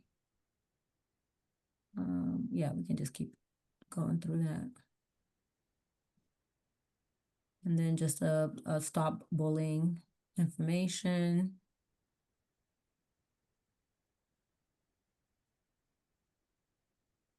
And we didn't mention, but Allegra and I, we did go to Crest Day. They had that too. I forget when it was, if it was later in September or early October, I forget, but that was also really well attended by the community. And, Crest kind of gave a small presentation about what they've been doing. And then Allegra and I also talked on behalf of like CSSJC and the support that we have for Crest and how we want them to be successful. And they have food and other community resources there. So it was pretty well attended.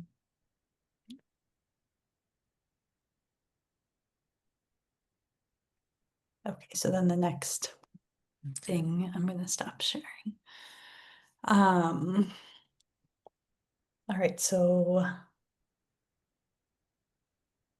so I do see, I think Ash Hartwell and Lydia Spiegel are both league members. I don't know if we want to go on to the League of, do we want to go to the league report or the I mean, planning I for think- November I- 3rd? So Allegra, I think, the time is ticking, it's 8 o'clock. I think we need to focus on the our presentation, because we Okay. have a presentation. That needs to be priority number one right now. And then I think we can talk about the League of Women Voters report in connection with our presentation, because obviously we're going to be using parts of it. So I think that would be the most efficient thing, because I really want us to get to the presentation so that we can discuss it agree. since it's coming up in Yes. a week and whatever. So yeah, can we just kind of seg into that? Because obviously, as we talk about the presentation, we'll touch base on Resident Oversight Board and Youth Empowerment Center. Everything will get rolled into it, And I think it would be maybe helpful to invite the league to come to our next meeting and have a more in-depth conversation around their findings. Exactly. Because I really appreciated the work that was done. I think it was really thorough and really, didn't hold back in terms of progress that hasn't been made. So I appreciated that. And I do think it will be relevant to the presentation. That said, Well, I think Erica has her hand up. Erica. Thank you. So I did actually go to the presentation that the league did. I think it was last Thursday, and each league member who is part of the Racial Justice Committee presented different parts of it. It is extremely thorough. I think they actually did an excellent analysis that should be the basis of what we demand from the town council. And I think a lot of the information with regards to progress or lack thereof is actually right in the report. Part of what I was trying to do for the slides was, go back to the LEAP, go back to Seventh Generation, go back to the Torrey Institute research forums that were done, the conversations that were done over this summer with Crest, to look at quotes. All of that information is actually in this report, including really good quotes. So I think, as you said, Deborah, we will touch upon it as we're talking about preparing, but to some extent, we don't have to really rehash. I hope every single town council member reads their report, because it does really absolutely do a very in-depth analysis of lack of progress with regards to the community safety working groups recommendation, and what are the next steps that need to be done. And we need to demand that those steps be put into place. So as we're talking about our presentation, I think it really is important to think, and to use some of the data that was presented in that report. And Erica, you were still working on the slides, correct? I looked at the slides. I think, what I really think we need to do is let's focus on what we want from the town council. Yeah. And I don't think we have to defend or present data because it's in this report. I think the town council needs to read that report, and they'll see the data right there that would affirm what it is that we're going to ask for, which is what we need to ask for every single one of those recommendations is to task the town manager to get it done and give them timelines for getting it done. I think we need to be very, very direct that the town council has the responsibility as an administrative and governance body. It's been how many years? 4 years since the community Safety Working Group put together its recommendations. At the meeting, Lynn was there, Hala was there, so thank you, Hala, she's also here. And then Alicia was there. So 3 town council members came. I wish all town councilors either, had come or are prepared to have read this report before we present, because I think it's very clear that there is a lack of movement and a lack of commitment to get these recommendations in place. And I don't know if any of you have read, the analysis from the Turi Research Institute, but I think the word that they constantly underlined was performative, and that performative work in this town really creates a lot of frustration and anger among people when there are resolutions and there are actions that are put into place, and then there's no commitment in terms of really making it happen with regard to resources or specific actions. So I think we should focus our slides on very specific recommendations that we want to see happen. Well, wait, so Erica, so I think we got to pull back though, Yep. because I think we got to talk about like our conversations with Lynn, right? And what we discussed. And Allegra, maybe, well, in a little bit, after we discussed and post the presentation that Allegra began she put together the draft, and then I added some information to it. And then Erica, yes, we can modify, and Lisette and Everett, we need you all also to kind of, because, and we still have a little bit of time, but I know though, we need to get her what our presentation is going to be. And this is the other thing, we can attach reports. So I don't think we should just attach this report. We should attach any and all reports that we want. Because remember, Erica, the other part too, what we're trying to do here is not just do the ask of the town council. Because remember, I've been to the town council many times. We've done a lot of asks. We've said, yes, do it by this date. They don't do it. That's the other part. So part of why we're doing this too, just so you all know, is to document and inform the public of what is going on. Just because we tell them to do it doesn't mean they're going to do it. You see what I'm saying? So what we want to do is create the document that states boom, ba-boom, ba-boom, ba-boom, right? And then, yes, put the ask, because we want to do the ask in it. But we have to have the track record, because we're taking the opportunity to inform the public, inform everyone that's there, and have this documented. Yet again, you see what I'm saying? So we're building the track record. So that's why we kind of put the presentation in the way that we put the presentation. All right. So the presentation is going to be about 15 minutes that we have, that we're thinking 15 minutes that Allegra and I will present. And then anywhere from a half an hour to 45 minutes, questions and answers. All right. And during the questions and answers, all of us will be open to responding to questions and or bring in any other information that you want to bring in. Okay.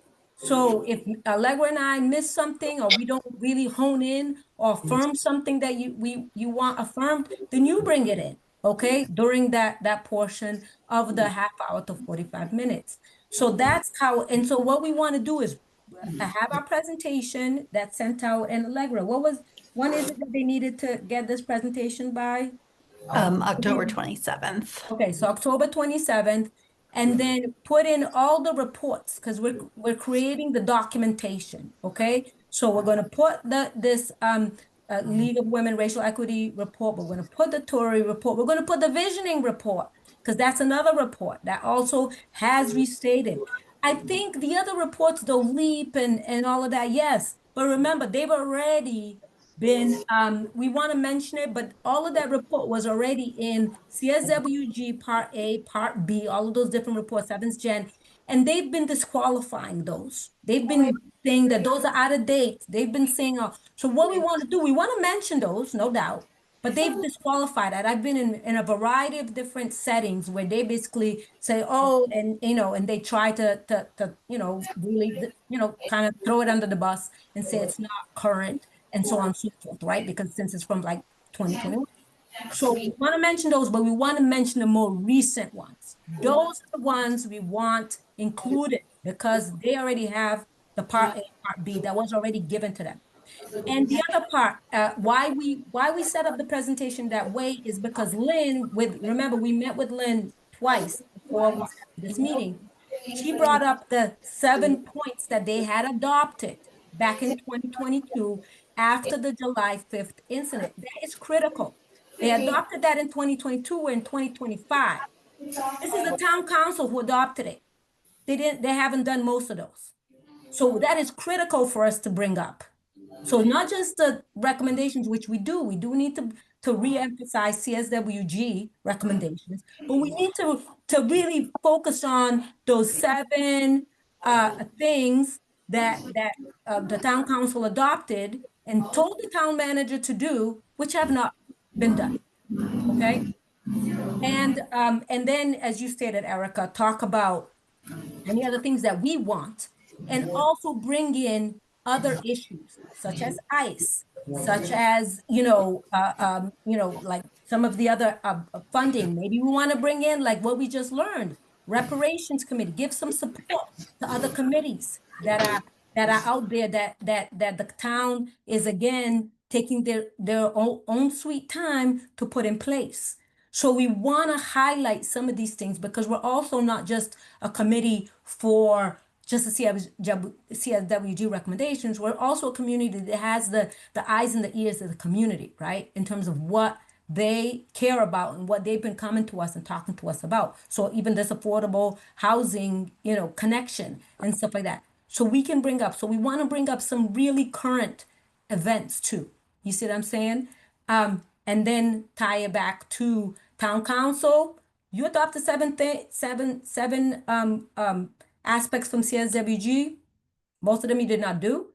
So we are asking that you do, as you said, Erica, by and by December, 2025, we expect for this and this and this. Again, to document, I don't expect it to be done, tell you the truth, but to document, yes, that we have yet again asked them to do things, and then put the pressure on. You see what I'm saying? And the community needs the pressure for it to happen. The other important part that we need to bring in is the resident oversight board. On November 3rd, from what I've heard is, there might be, well, yeah, that's what I had heard we had heard from Lynn that she was going to work with the town manager to present those hopefully on November 3rd, like in terms of the resident oversight board, the 2, processes and things like that. So that's something we want to bring in, right? That the resident oversight board, those policies have not been adopted, and again, highlight that we want the investigative one as opposed to the review one, So again, this really kind of very specific things. And I'm glad again that the league, focus on this and provide a lot of information. But I want us though to have this is what we think is important. And I think we need to highlight what the town council had adopted and had not pressed the town manager to follow up on since 2022.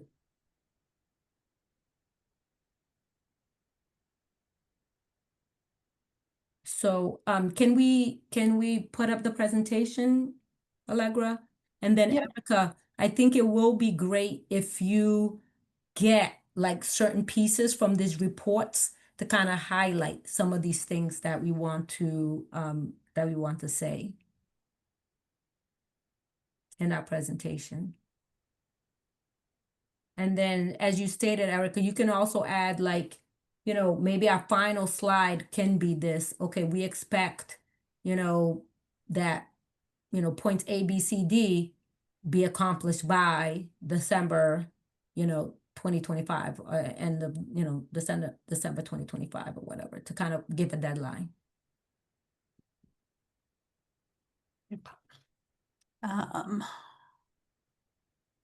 So that was kind of the breakdown that I feel like we'd talked about. So the original recommendations, the 7 things adopted by town council, status of all, and areas for further consideration.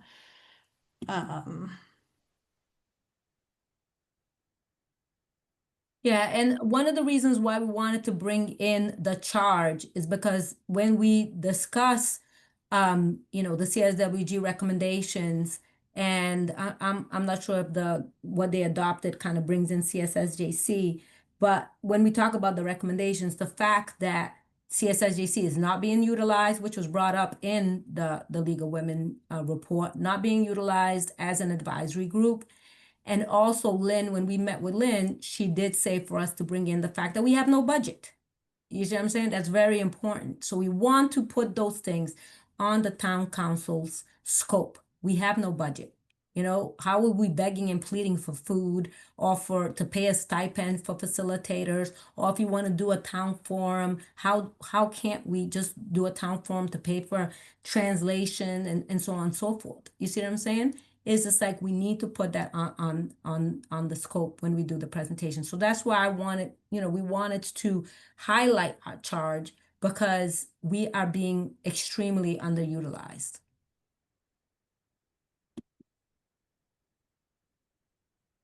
And then, this one too, in terms of CSWG, just kind of setting the table. We got to set the table in terms of what it was that the commitment was. And it's not a bad thing to hammer it in for anyone and everyone that's on that night, and to also keep it in terms of a track record. Should I put the CSWG slide first? Would that make more sense?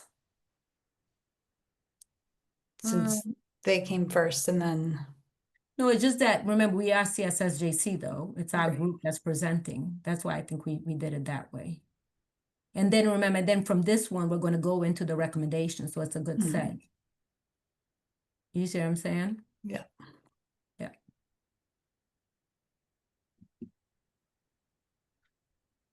So we'll just go into, part A, part B. And I think, part A, part B is just, again, to do the track record and put it in. It's not as if we're going to go into any details, but it's just to make sure that we are hitting these things so that they understand. Look at part B. Most of part B has not even been looked upon. And in part A, youth empowerment, nothing has happened there besides some programming. And the center, there's no location, the budget, the money, where's the money at? That had been earmarked for it. Multicultural center, nothing has happened there. So we want to kind of hit those in terms of CSWG and where things are at. And then we brought up the November 14th, 2022, they adopted these 7 aspects after the July 5th incident.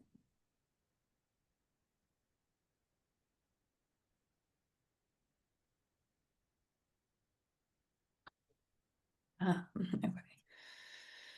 Community visioning with a focus on public safety and social justice. So that, that's what the DI department has been engaging in with Dr. Love. Yep. So that one we can give to them. Okay. Through the DEI. But what we'll say though is we'll say this could be even more, it could have even gone further if DEI had appropriate staffing, full funding, and all of those things. You see what I'm saying? They have two people department. So I'm just.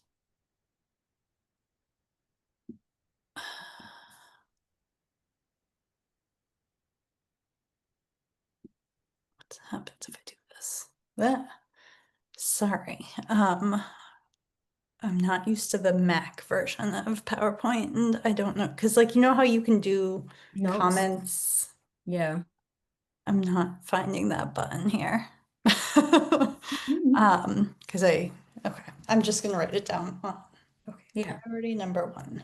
There's a comment button right above the slide. Okay. Yeah.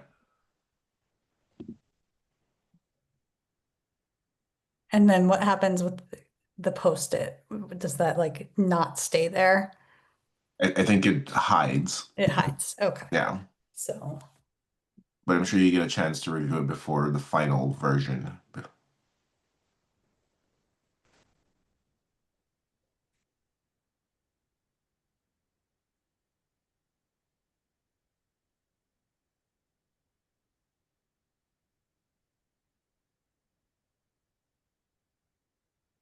Do that. So resident oversight board. I mean, they certainly hired consultants. But they have, I mean, they They haven't put perhaps it in will place. concurrently be proposing the town council the plan.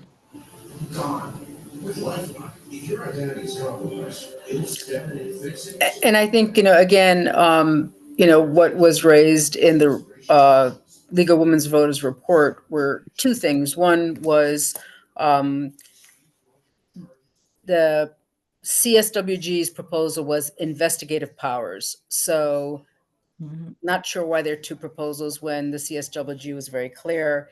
The other is that it was stated that when the ROB group met, they actually didn't look at the CSWG's description of who should be on the board, and it was very clear. And that's been somewhat watered down with the term diverse board versus what the CSWG actually proposed, which is a very specific number of African American BIPOC members being part of the board. So what is even now being proposed is somewhat watered down from the original CSWG recommendations. Yeah, great point.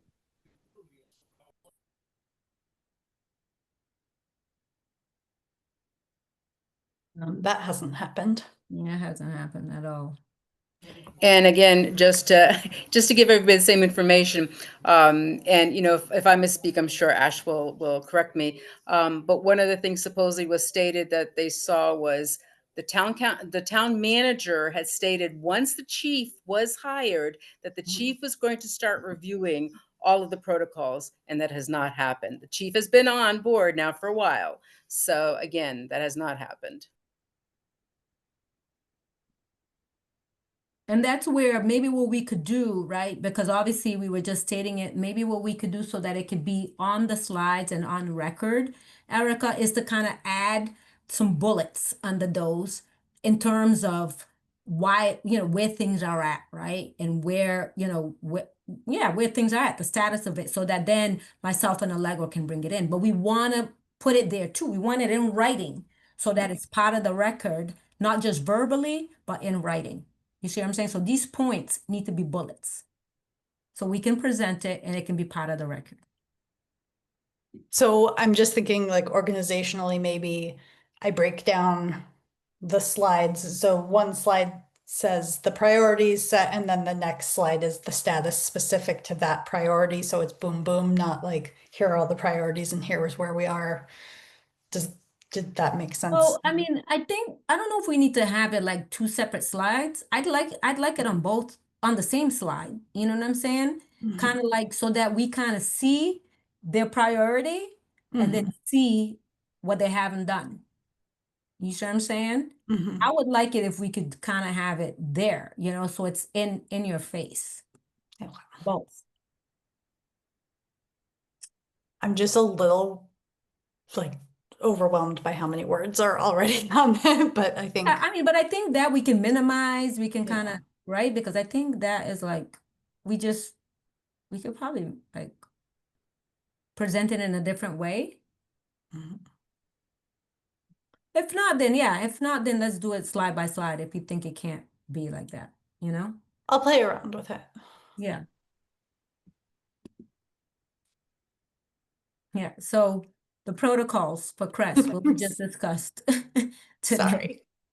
I'm just like, we're in 2025, there's still no protocols for CREST, right? And so everyone keeps on shifting the ball and saying, oh, no, the ball is in CREST's court. No, the ball is in the dispatch court. No, the ball is in the APD court. No, the ball is the town manager court. No, the ball is legal court. You see what I'm saying? And then nothing is happening, right? That's really the bottom line. So we need to really highlight that. That CREST was put in place in 2022, and here we are about to be in 2026, and still no protocols for dispatch.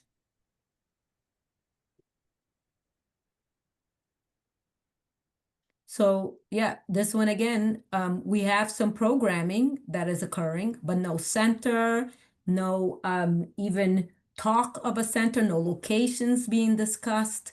And then I think we need to highlight all these different reports that have mentioned that it's important to be a center, and what the CSWG recommended, right? Which was BIPOC-led youth empowerment center. And the fact that there was $500,000 earmarked, and we don't know where that money has gone. We heard that part of it was used for some type of assessment, which we've never gotten any type of outcome from. And that also there's no one that goes to our meetings that reports on Youth Empowerment Center and where things are at. That we're always getting the runaround as CSSJC group. That no one can speak. DI can't speak on behalf of it. Crest can't speak on behalf of it.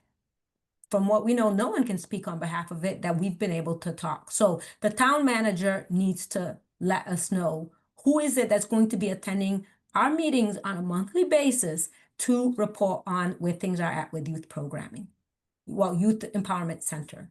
I don't want just youth programming because they're using some of these youth programs, which some of them I still need like more information on. I know that a lot of people are touting their success and so on and so forth, but I need to have more parameters. But I'm not just satisfied with these programs, these youth programs that's happening, but yet there's no youth empowerment center that's BIPOC led. So I'm just trying to think about like, how can it be an actionable item that we say? So something like direct staff liaison between CSSJC and person in charge of youth empowerment. Assign a staff liaison who actually has the I don't know, the power, the wherewithal to speak on behalf or to give us status updates on the youth empowerment, on the establishment of the Youth Empowerment Center.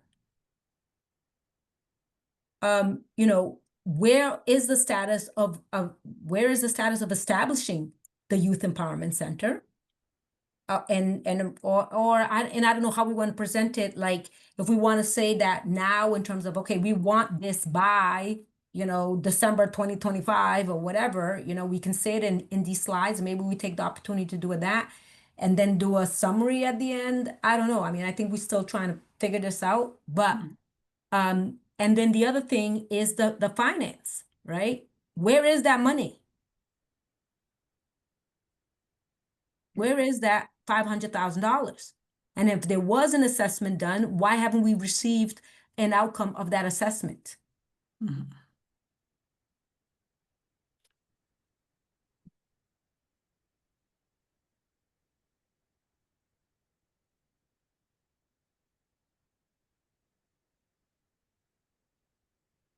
So providing training, I mean, I think DEI did some training, but again, I'm not too clear on what that all like entails. So I think we need to kind of get a breakdown of what the training is.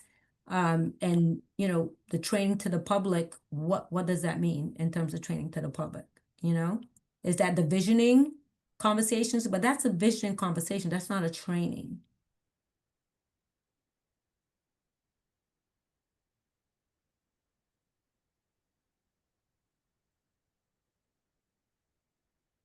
And I'm thinking, so they had the Know Your Rights workshop with youth. So, but that was like a specific thing. So I think if there are things like that, that needs to be reiterated. Yeah, but again, they're having like one-time pop-up training. That Right. to me, that doesn't mean training, right? Training is immersive, it's consistent, it's ongoing, and it has a strategy, right? The visioning one, we can give it to them because that's continual. That has a strategy. That's something that they have a facilitator. She's done train the trainers. Okay, so for these other ones, there's no set standard. Just because they did a Know Your Rights presentation, that doesn't qualify as training to me. No. I was just thinking like what has happened, and that's the only thing I can think of. And then maybe like co-sponsorship of this upcoming ICE training. But I think it has to be continual. It has to build on each other, or at least like be offered more than once. And I'm Yeah, thinking strategy. again, We need to have a back, strategy for presenting this and to be, to really eradicate structural racism within town government. mhm. And that's how we have to, we have to say it. What's their strategy for training that will, actually eradicate and focus on eradicating structural racism within town government?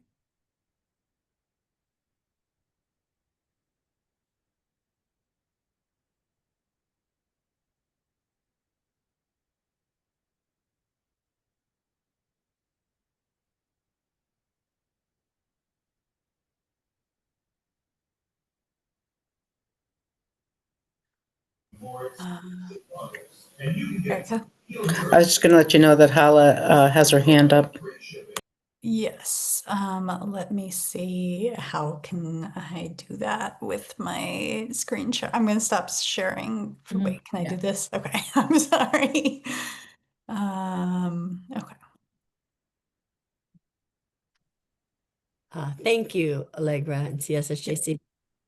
I just wanted to add to this that it's optional, and as long as they leave it as optional, the people probably that need it most won't attend it. So I don't know if there's a way to have it not be optional. Mm, Have it be mandatory. Yeah, thanks. Thank you, Hala. I You're think welcome. that's important. Thank Okay. you. Oh, no, it's moving. Well, police call him Ron. Ran up. So it could be a goal to direct town manager to make Mhm. DEI training mandatory for all staff. With each passing month, Carmela's mother, Frankel, grew more impatient with the investigation.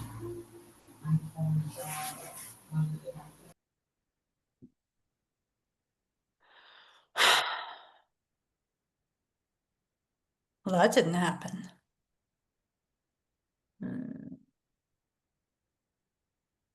Yep, exactly. Because that would No have been later than March. 2 months from the date of this vote. Yeah. That did not happen. And I think what we want to bring in is that we are asking that that the CSWG recommendations be followed up upon by this date. And we don't want what happened to these 7 to happen to what we just described in this presentation. It's just like, I mean, this highlights it. This was in 2022. We're in 2025, and most of those were not adopted. Or like maybe one small piece of some of it was adopted, but not for the most part. Mhm. And I think we need to clarify and perhaps challenge what is seen as meeting this, because my guess would be, oh, well, the town manager includes an update in his report monthly. But that's, I don't think, adequate, and I don't think that's a communications plan to raise awareness in the community of the efforts. I mean, Cheese again. I And read I the town think that- manager's report, but I don't know how many people Taking drugs. Do you think the parents? know about it or know how to find it on the website that aren't looking for it regularly or attending town council meetings That Carmela had lost. regularly. He was unfaithful. He'd stay late at work, come home without his ring, travel more and more. I think there was some receipts. Erica. Going back to our own mission and our charge, I think we should also be very clear that we minimally want to meet with town council twice a year. Right before the budget is one of the times, or either that or something such as, if we or any committee asks for a time to meet the town council, if they can't put us on the agenda for the next month, they have to give us a reason why and then put us. It seems that, we're charged with providing advice to the town council. We're also charged with, having supposed to have input on the budget. we neither could get onto the town council meeting until now. And we've asked the town manager to come to our meetings multiple times where he could actually talk about a communication plan, provide awareness. This is the place where he could actually give us updates, and the people who are interested are often coming to our meetings. So I think there's got to be some pretty clear message about our expectations of the town council having us, you know, when we ask for a meeting to be able to go. And then when we ask the town manager to come to one of our meetings, that he either attend or he gives us a written reason why he can't, and then a date that he can. Yeah, and I think we want to highlight, to add to what Erica said, the fact that we've been in existence since 2022, right? And that we've asked the town manager numerous times to attend our meetings, and he has never attended any of our meetings. We want to highlight that.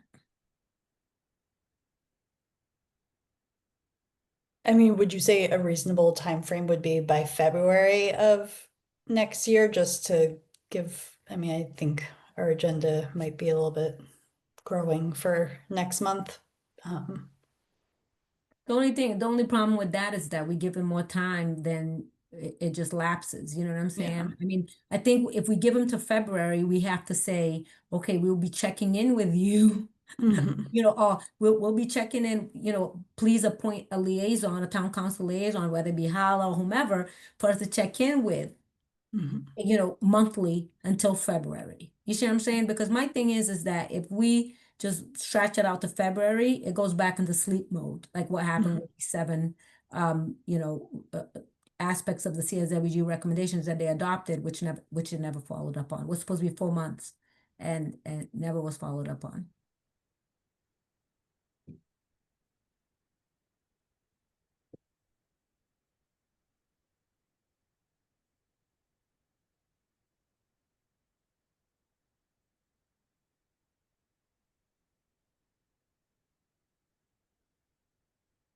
Should we just say, but attend December CSSJC meeting then? That who attends the December one? The town manager. Yeah, that would be a good one. I'm just looking for the date. That will be the 10th.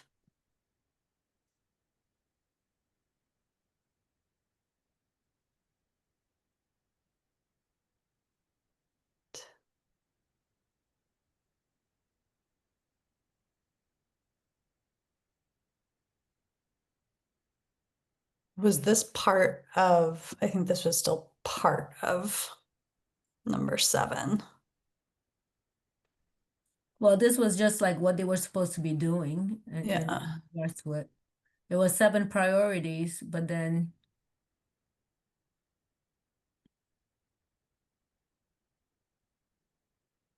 which never happened.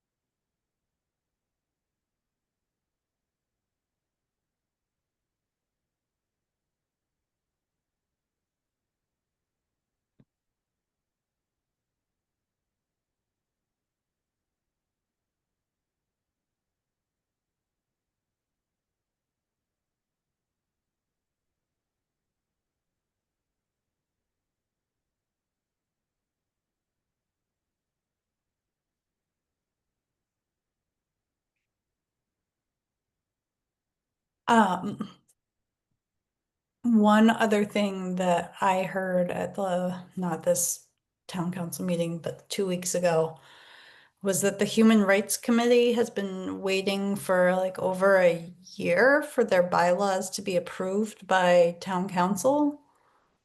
That they've gone through this whole process of rewriting their bylaws to change what was within their scope, and that they've been just not approved. Yeah, we should highlight that. And then the translation services is just that we've heard from the community that although they have, you know, quote unquote translation services, it's not really, you know, advertised. You know, the community's not taking advantage of it. And you have to build a new culture. in regards to now we have translation services and this is how you use the different translators and things like that. So they need to have, again, a strategy for how to roll out translation services. They're not just putting on a piece of paper, we have translation services and then that's that. You see what I'm saying? What's the strategy for making sure that the translation services are actually being utilized by town government and by the community in our town? Because a lot of community members are like, oh, they actually could, have translation in the language that I speak. I didn't know that. Mhm. And how can it be used? Like even for like our meetings and things like that, is there a way to kind of use translation services for those that don't speak that English is not their first language for them to be able to attend our CSSJC meetings?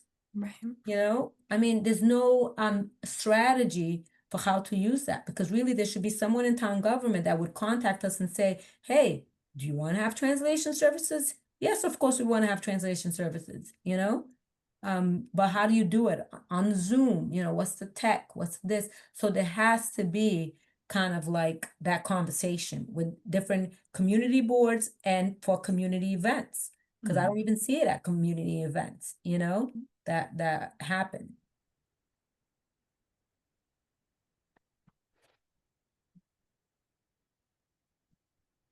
Like town council meetings, do they have translators there? So we're basically excluding a huge population. Again, I'm not saying we need to have every language, but at least there needs to be an inventory made about the languages, the top languages that are spoken in our town so that we can at least offer those languages. But again, why am I doing this? Why isn't the town doing it to roll this out? And I then it's not being used. But go ahead. I Sorry, cut you off. Deborah. No, go ahead. I absolutely agree 1,000% with what it is that you're saying. It definitely limits people. My question is, I speak Spanish. Am I able to, let's say like there was one time when Everald read some rights. Am I able to translate that into Spanish and translate it? For example, if Everald was to do that, would I be able to then translate it into Spanish? So you're saying like if we had translation services or translation capabilities at our meetings? No. So ideally, yes, that should be the goal. But But if you yourself could do it. exactly. Yes, even though I see a lot of issues with that because, it's we have different dialects in Spanish, but yeah, is that something that I would be able to do? Yeah. I mean, I don't see why not. I don't mean me neither. I would support Sorry. it. I know the only reason why I ask is because at work with we have our translators Yeah. at the court. And we, as in the staffing, even though we know the language, we are not allowed to do the translations because legality reasons and whatnot. And also not being able to translate the proper legal terms. That's why I was asking. Yeah. So, I mean, I think that I would absolutely have no problem with taking the time to repeat some of the things that have been said about rights and stuff in Spanish. I think that's really important. And I know like the red cards that have what your rights are translated into many things. So I don't know if it would be helpful to think about for a future meeting if there's some sort of information that's really necessary to get out to the public in multi languages, if that's something we can consider. So I think I understand your question was that, and I think the biggest concern is the one that you raised, is that not all Spanish is the same, and you translate in. I think that what you would be doing as a courtesy, not and not representing like an official translator. And I think if you start the translation with that caveat, to say, hey, I am not the official translator for the town of Amherst. I think that'll be probably their biggest concern, is that there's some coverage to say, you know, the translation wasn't official.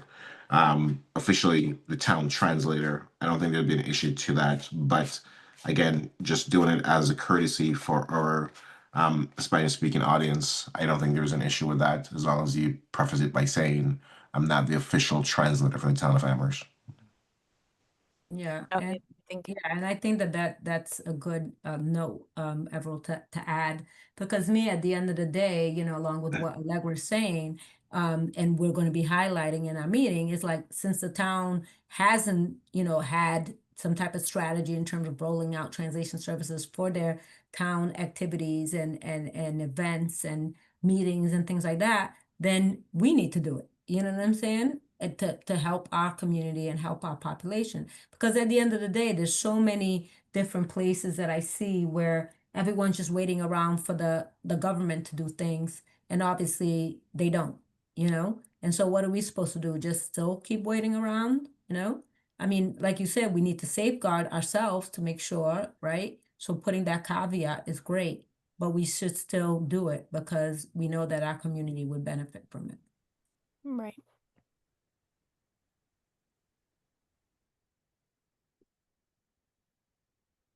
Erica. So some practical questions. The 27th is Monday. I have Google Doc, which turns everything into a Google Doc. So I don't know how we're going to do this. I don't know if you want me to just like snapshot and then put comments on the side, or, you know, in terms of adding to the slides, but we're really at a crunch right now, since it's Monday. Do you want to send me a Google Doc with just the comments, and I can add them into the slide? So if you just want to put like, I don't know, slide 1, slide 2. Yeah, I think it's probably the best. Okay. Yep. And then I guess figuring out if it makes more sense to put all together or in 2 separate slides in terms of the stated goal and the progress. Yeah, and whichever makes sense. You know what Yeah. I'm saying? Obviously, yeah, it would be nice if they could be both there, but if it can't because it'll look messy, then we don't want that. Then just put it in 2 separate slides. And then, so let's say once we do have kind of a draft, I do want to look at it again, you know, after you and Erica kind of do what you all are going to do in terms of some of these changes. So are you going to share it? You know, I think we just should share it with the CSSJC members, but we just need to say, okay, please let us know if you have any feedback by this date, because since the 27th is when we gotta turn it into the town council. So that then we can have a final, you know, for the town council on the 27th. Yeah, Allegra, I can get you what I'm doing by the morning of the 24th, which is Friday. So then we can figure out what next. And I think we can only reply to Allegra and you, Deborah. We can't. No, I know. It's like, yeah, that's what I'm saying. We'll share it with everyone. We'll say, do not reply all type of thing. And then you all can just reply to myself and Allegra with any changes. Okay. All right. Sounds good. All right. And then the other thing too, though, that will be important is for us to state again which reports we're attaching, you know, and I don't think we need to add like the LEAP and all of that, because like I said, that was already in part A, part B of CSWG, and town council members already have that. So we want to add the more recent ones, the Turi, the visioning, the League of Women, and then was there was Rabbi Deb's first. Yes. Rob. Rabbi Deb's, that's the one that I was, Yeah. Rabbi Deb's first Rob. We gotta add that too. So I think those are the ones. Yep, because those all are saying the same thing over and over again. Absolutely. And I think, I mean, I don't think we have to attach them, but I think we still reference like all the CSWG 7 Gen, like, and say, we were told that this is all staleable. Here's all the information that's come out since that's still saying the same things. Because Exactly, yeah. exactly. Reaffirming that information. And I think that's the thing, we send them back to the CSWG reports, you know? Because that's already on the website, everything else, so we don't have to kind of attach it. Because again, then, you know, if because we want them to, we want them to see what these newer reports are saying, because it just reemphasizes what CSWG had done beforehand. And the reparations report. Oh, yeah. Mm-hmm. Yes, yes. That's true. That was one of the first ones that came out after, right? After the CSSJC. Okay. And so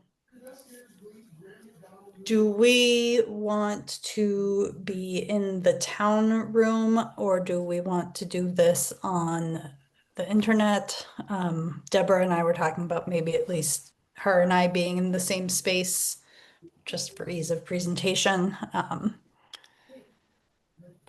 will be I there. think, well, so my thing is, we should probably either be all there in person or all on Zoom. This kind of like in person, Zoom, half of us Zoom, I think that becomes discombobulated. So I think we should decide as a group whether we're going to be on Zoom or in person, because then it becomes a little bit all over the place. Because then you'll forget the person because if the person's there or the person's on Zoom, you know what I'm saying? And remember, we're all going to be the ones to kind of respond to questions as a group and things like that, you know? So what were you saying, Erica? Did you want to be there in person? I put it on my calendar to make sure I was available to be there in person. Okay. Lisette, Everell? I think in person. And I think if everyone's going to be in person, Okay. that works. Yeah. All right, then we'll all be in person.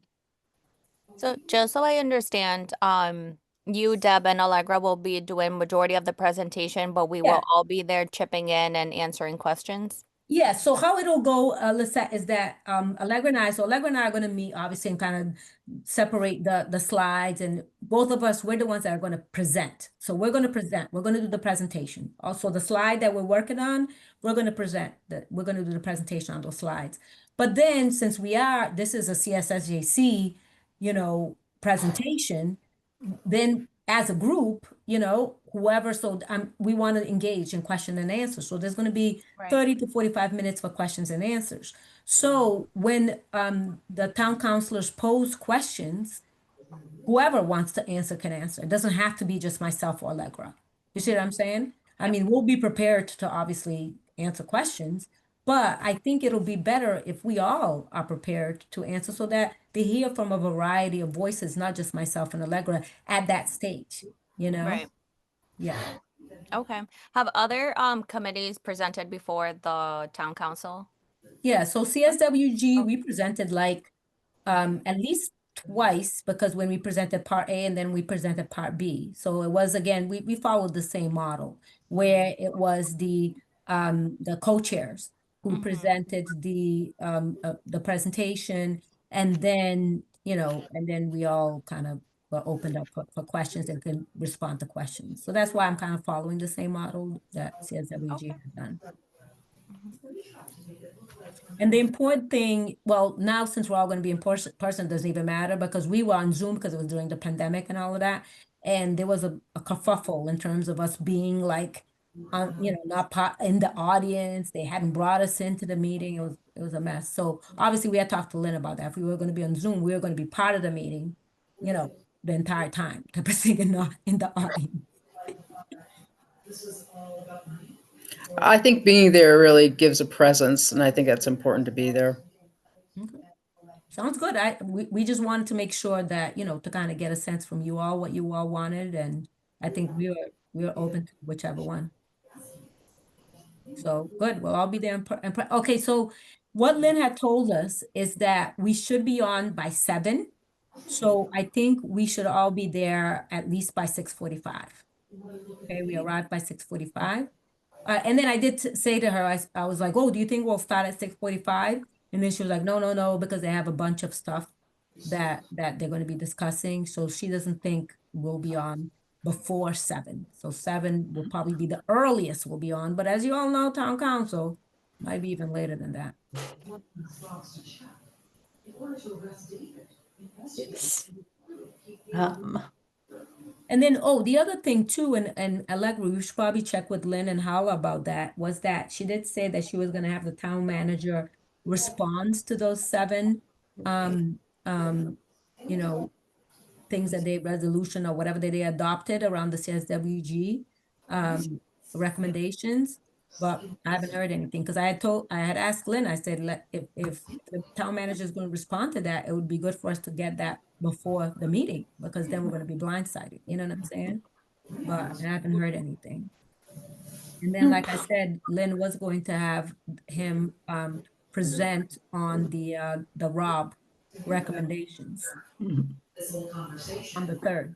Yes. So the other important part that that's going to be critical is for us to, get on our social media and get to our networks. We need as many people as possible to attend this meeting, as well as, make a public comment if they can, So in order to do that, though, I think we do need to, because the public comment is in the beginning of the meeting, right, Allegra?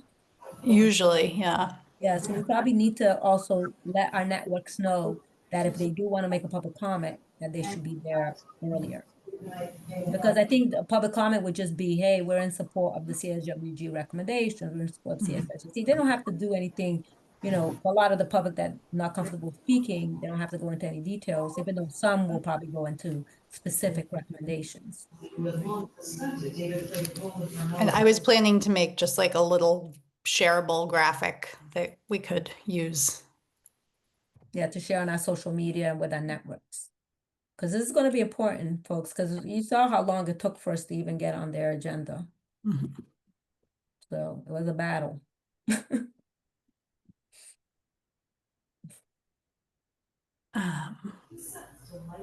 All right, All let's right, see. we're getting to 9 o'clock, Allegra. We so- are, I know, and so we touched very briefly on the league report, and I will ask who can come, or if a bunch of Yeah. league people can come for our next meeting to really kind of sit down and get into it a little more. Yeah, we can outreach to Martha, right? Because Martha's, Yeah. yeah, we can outreach to Martha and then invite them to our next meeting. Yeah. I mean, Rob and Youth Empowerment, we don't have any updates because, well, we will, I guess, see an update on November 3rd about Rob, which Yeah. will be I guess that's another thing that we could push to the networks, is just saying, remember that CSWG wanted investigatory powers. Yes. And then I have retreat planning on here. I know I had sent out a doodle, and I don't think that there was any date that had come out as a preference over any other date. And also it's almost November.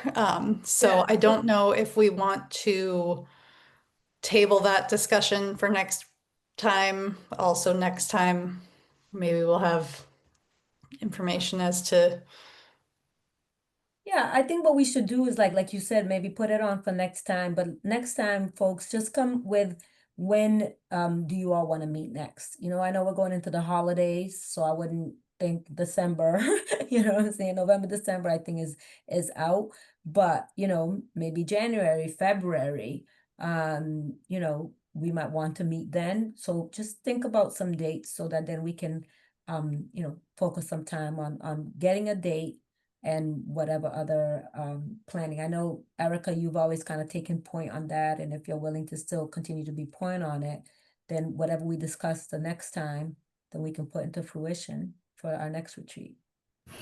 Yeah, I would recommend January. I think it would be good to see who gets elected to town council, and then have a strategy of literally getting to each town council member about what we're presenting now and what we're expecting, in the next 2 years, next year. that's a actually really good way to frame our next retreat. I really like that. Mm-hmm. Yep, great. And for the next meeting, obviously, we'll put on there processing the town meeting. I think that's already gonna be an agenda item. And then also, I think, who was it? Ever, was it you that said that you wanted to invite someone else from the housing folks for our next meeting? Yes, I think I'd ask if we have any information or can get the information from Valley CDC about the credit counselors. Okay, yeah, because then if they're willing to, and then again, if you could follow up with the chief with our open invitation. I will send another invite for next month's meeting. Okay, great, thanks. Women voters. All right, and when is that meeting? That meeting is, are we doing November 12th? That's in like 3 weeks. Since Yeah. this was a 5-week Wednesday month. Yeah, that would be fine. Yeah, okay. Yeah, because I think it will be good for us to meet, just because we'll be fresh from the town council meeting, and then we can Yeah. process sooner rather than later, And we will know the results of the election by then, so. Exactly, that too. Thank God. All right, so we have public comment. Oh, wait. I'm gonna move this up before public comment just because items not anticipated. There was the town manager goals report email that went out and it's due next week. Okay. Would people prefer to have Deborah and I write something on the behalf of the committee or do their own thing? So I think that's what we did the last time. We sent in something collectively, I believe. Mm-hmm. Let's When see. is it due though again? Hmm? When is it due? Let me pull that up. Um, And speaking of that, Erica and Allegra, as you all are putting the kind of, next updated draft for our town council presentation, just to remember to, with CSSJC, also include the fact that we need to be involved in the budget, like with the budget season and things like that. Like what you were saying, Erica, to meet with them before the budget season, things like that. We need to enter that in there so that it's part of our track record too, that we have asked for this. all right, hold on. Okay, so it is due.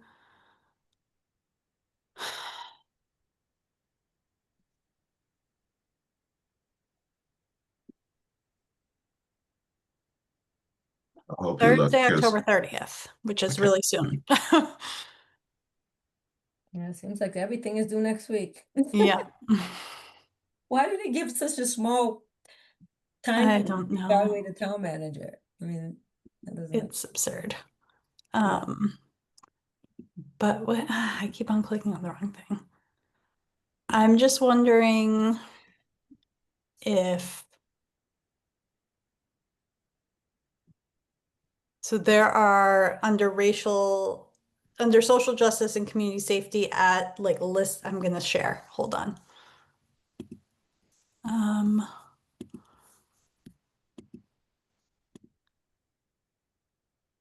So there's 1, 2, 3, 4, 5, 6, 7, 8, 9, 10 things, but I think 1, 2, 3,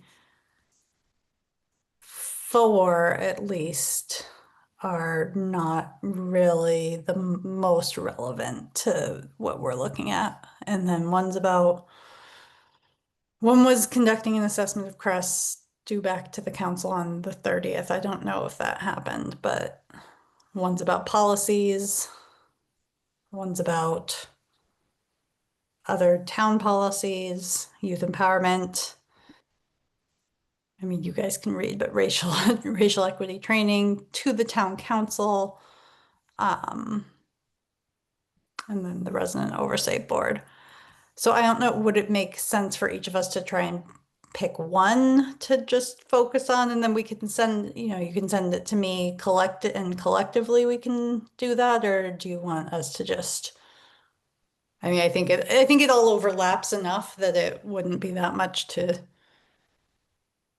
I mean, I think, don't we have something that we had sent in last year? At least Probably. have that, because I'm sure, none Yeah. of that was paid attention to by them. Right. So yeah, I mean, I'm fine pulling that up and trying to put what's happened since. We Yeah, just- I think we just need to update what we sent, if Okay. there's any areas of update of what we sent last time, because if not, I mean, it's too much, given we're over here in the middle of putting together things to present for the town council meeting, now we have this, Yeah. I mean, it's like with me, I know I'm not gonna have time, you know what I'm saying, to kind of. Because me and Alright, you so still shall we need to meet move Allegra too, along? you know? Should we see about public comment? Are we ready for Yeah. that? Yes. All right. If you want to make a comment, you can use the raise hand feature. There are 6 members of the public. Hala is on both panelists and participants at this point somehow. She's magical. Okay. All right. Everything is moving around. Okay. All right. I'm going to bring Miss Pat into the room. Good evening. Hello, Ms. I just want to thank the committee for all your time. And it feels encouraging to have unity with CSSJC. You guys work really closely. I also want to really thank the league again regarding the work they did, the racial justice. They did excellent job. As a former member of CSWG, I just want to share very quickly my experience and also thank you for Erica. Erica really represented CSSJC very, very well. You spoke really nicely. So as I was listening to the excellent presentation, I felt the spirit of Dr. Demetria Shabazz. I was very emotional, and she kept calming me down. And I didn't want to speak that night, but I felt like I needed to let it out. And my comment was more of frustration because as resident, we let it, be like that for the past 4 years that CSWG make recommendation, we're not having any improvement. And so my public comment was just frustration that I personally feel every single day, like, we're doing all the advocacy, but it doesn't seem to be working. So, and that's why voting is very, very crucial because election have consequences. So I'm using this opportunity to really encourage MS voters. Please, if you want change and progress in this town, this is an opportunity because we have bold leaders who are really ready to do the right thing. I've lived in this town for 40 plus years, and it just seems like the same status quo. It needs to change. It's getting very exhausting. But again, thank you all. That's all I want to say because I know it's after 9 o'clock and I want to be respectful of your time. I'm very appreciative for everything that you guys do. And I encourage people to try and listen to the league presentation. Fabulous job. They did very well. This is what I've been, CSWG, are planning to do, but they just yeah, they did very well. I'm very, very grateful. Good night.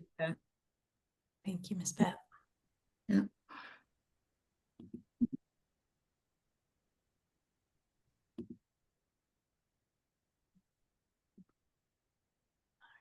I'm going to bring Ronnie into the room. Hi, this is Ronnie. I'm of course in my pajamas since I'm an early to bed person, so I won't show my face at this moment, but I'm very impressed by the struggles you've all managed through. I did want to say that I think it's really important to remind the town council in a very explicit way that they concurred with the CSWG recommendations, so that there's no question about, are we going to follow these recommendations or not? The town council already decided that they would be followed. So I don't know why there should even be a discussion of, should there be an ROB or not? They already said, it's okay, go do it. So I think it's important to remind them that, you know, we've already advanced, so why not go from there? And all the data, as you pointed out, since then has concurred with the CSWG's findings. So that's the only comment I would make. The Human Rights Commission is coming up at the meeting after you. So I couldn't hear all your presentations because I was at something else, but great work and good luck. Thank you. Thanks, Rennie. Thank you.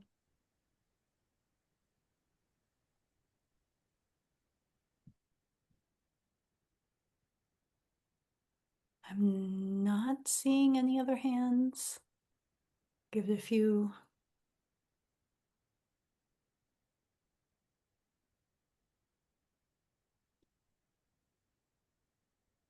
All right, well, then I guess we will all see each other on November 3rd. And then again on the 12th. So, thank you, And, everybody. Thank Thank Go you. out and you. vote. Go out and vote, everybody. Thank you Yep. so very much. All right, and we are adjourned at 9:11. I have to say the important part. Bye, everyone. See you on the 3rd. Bye. Bye.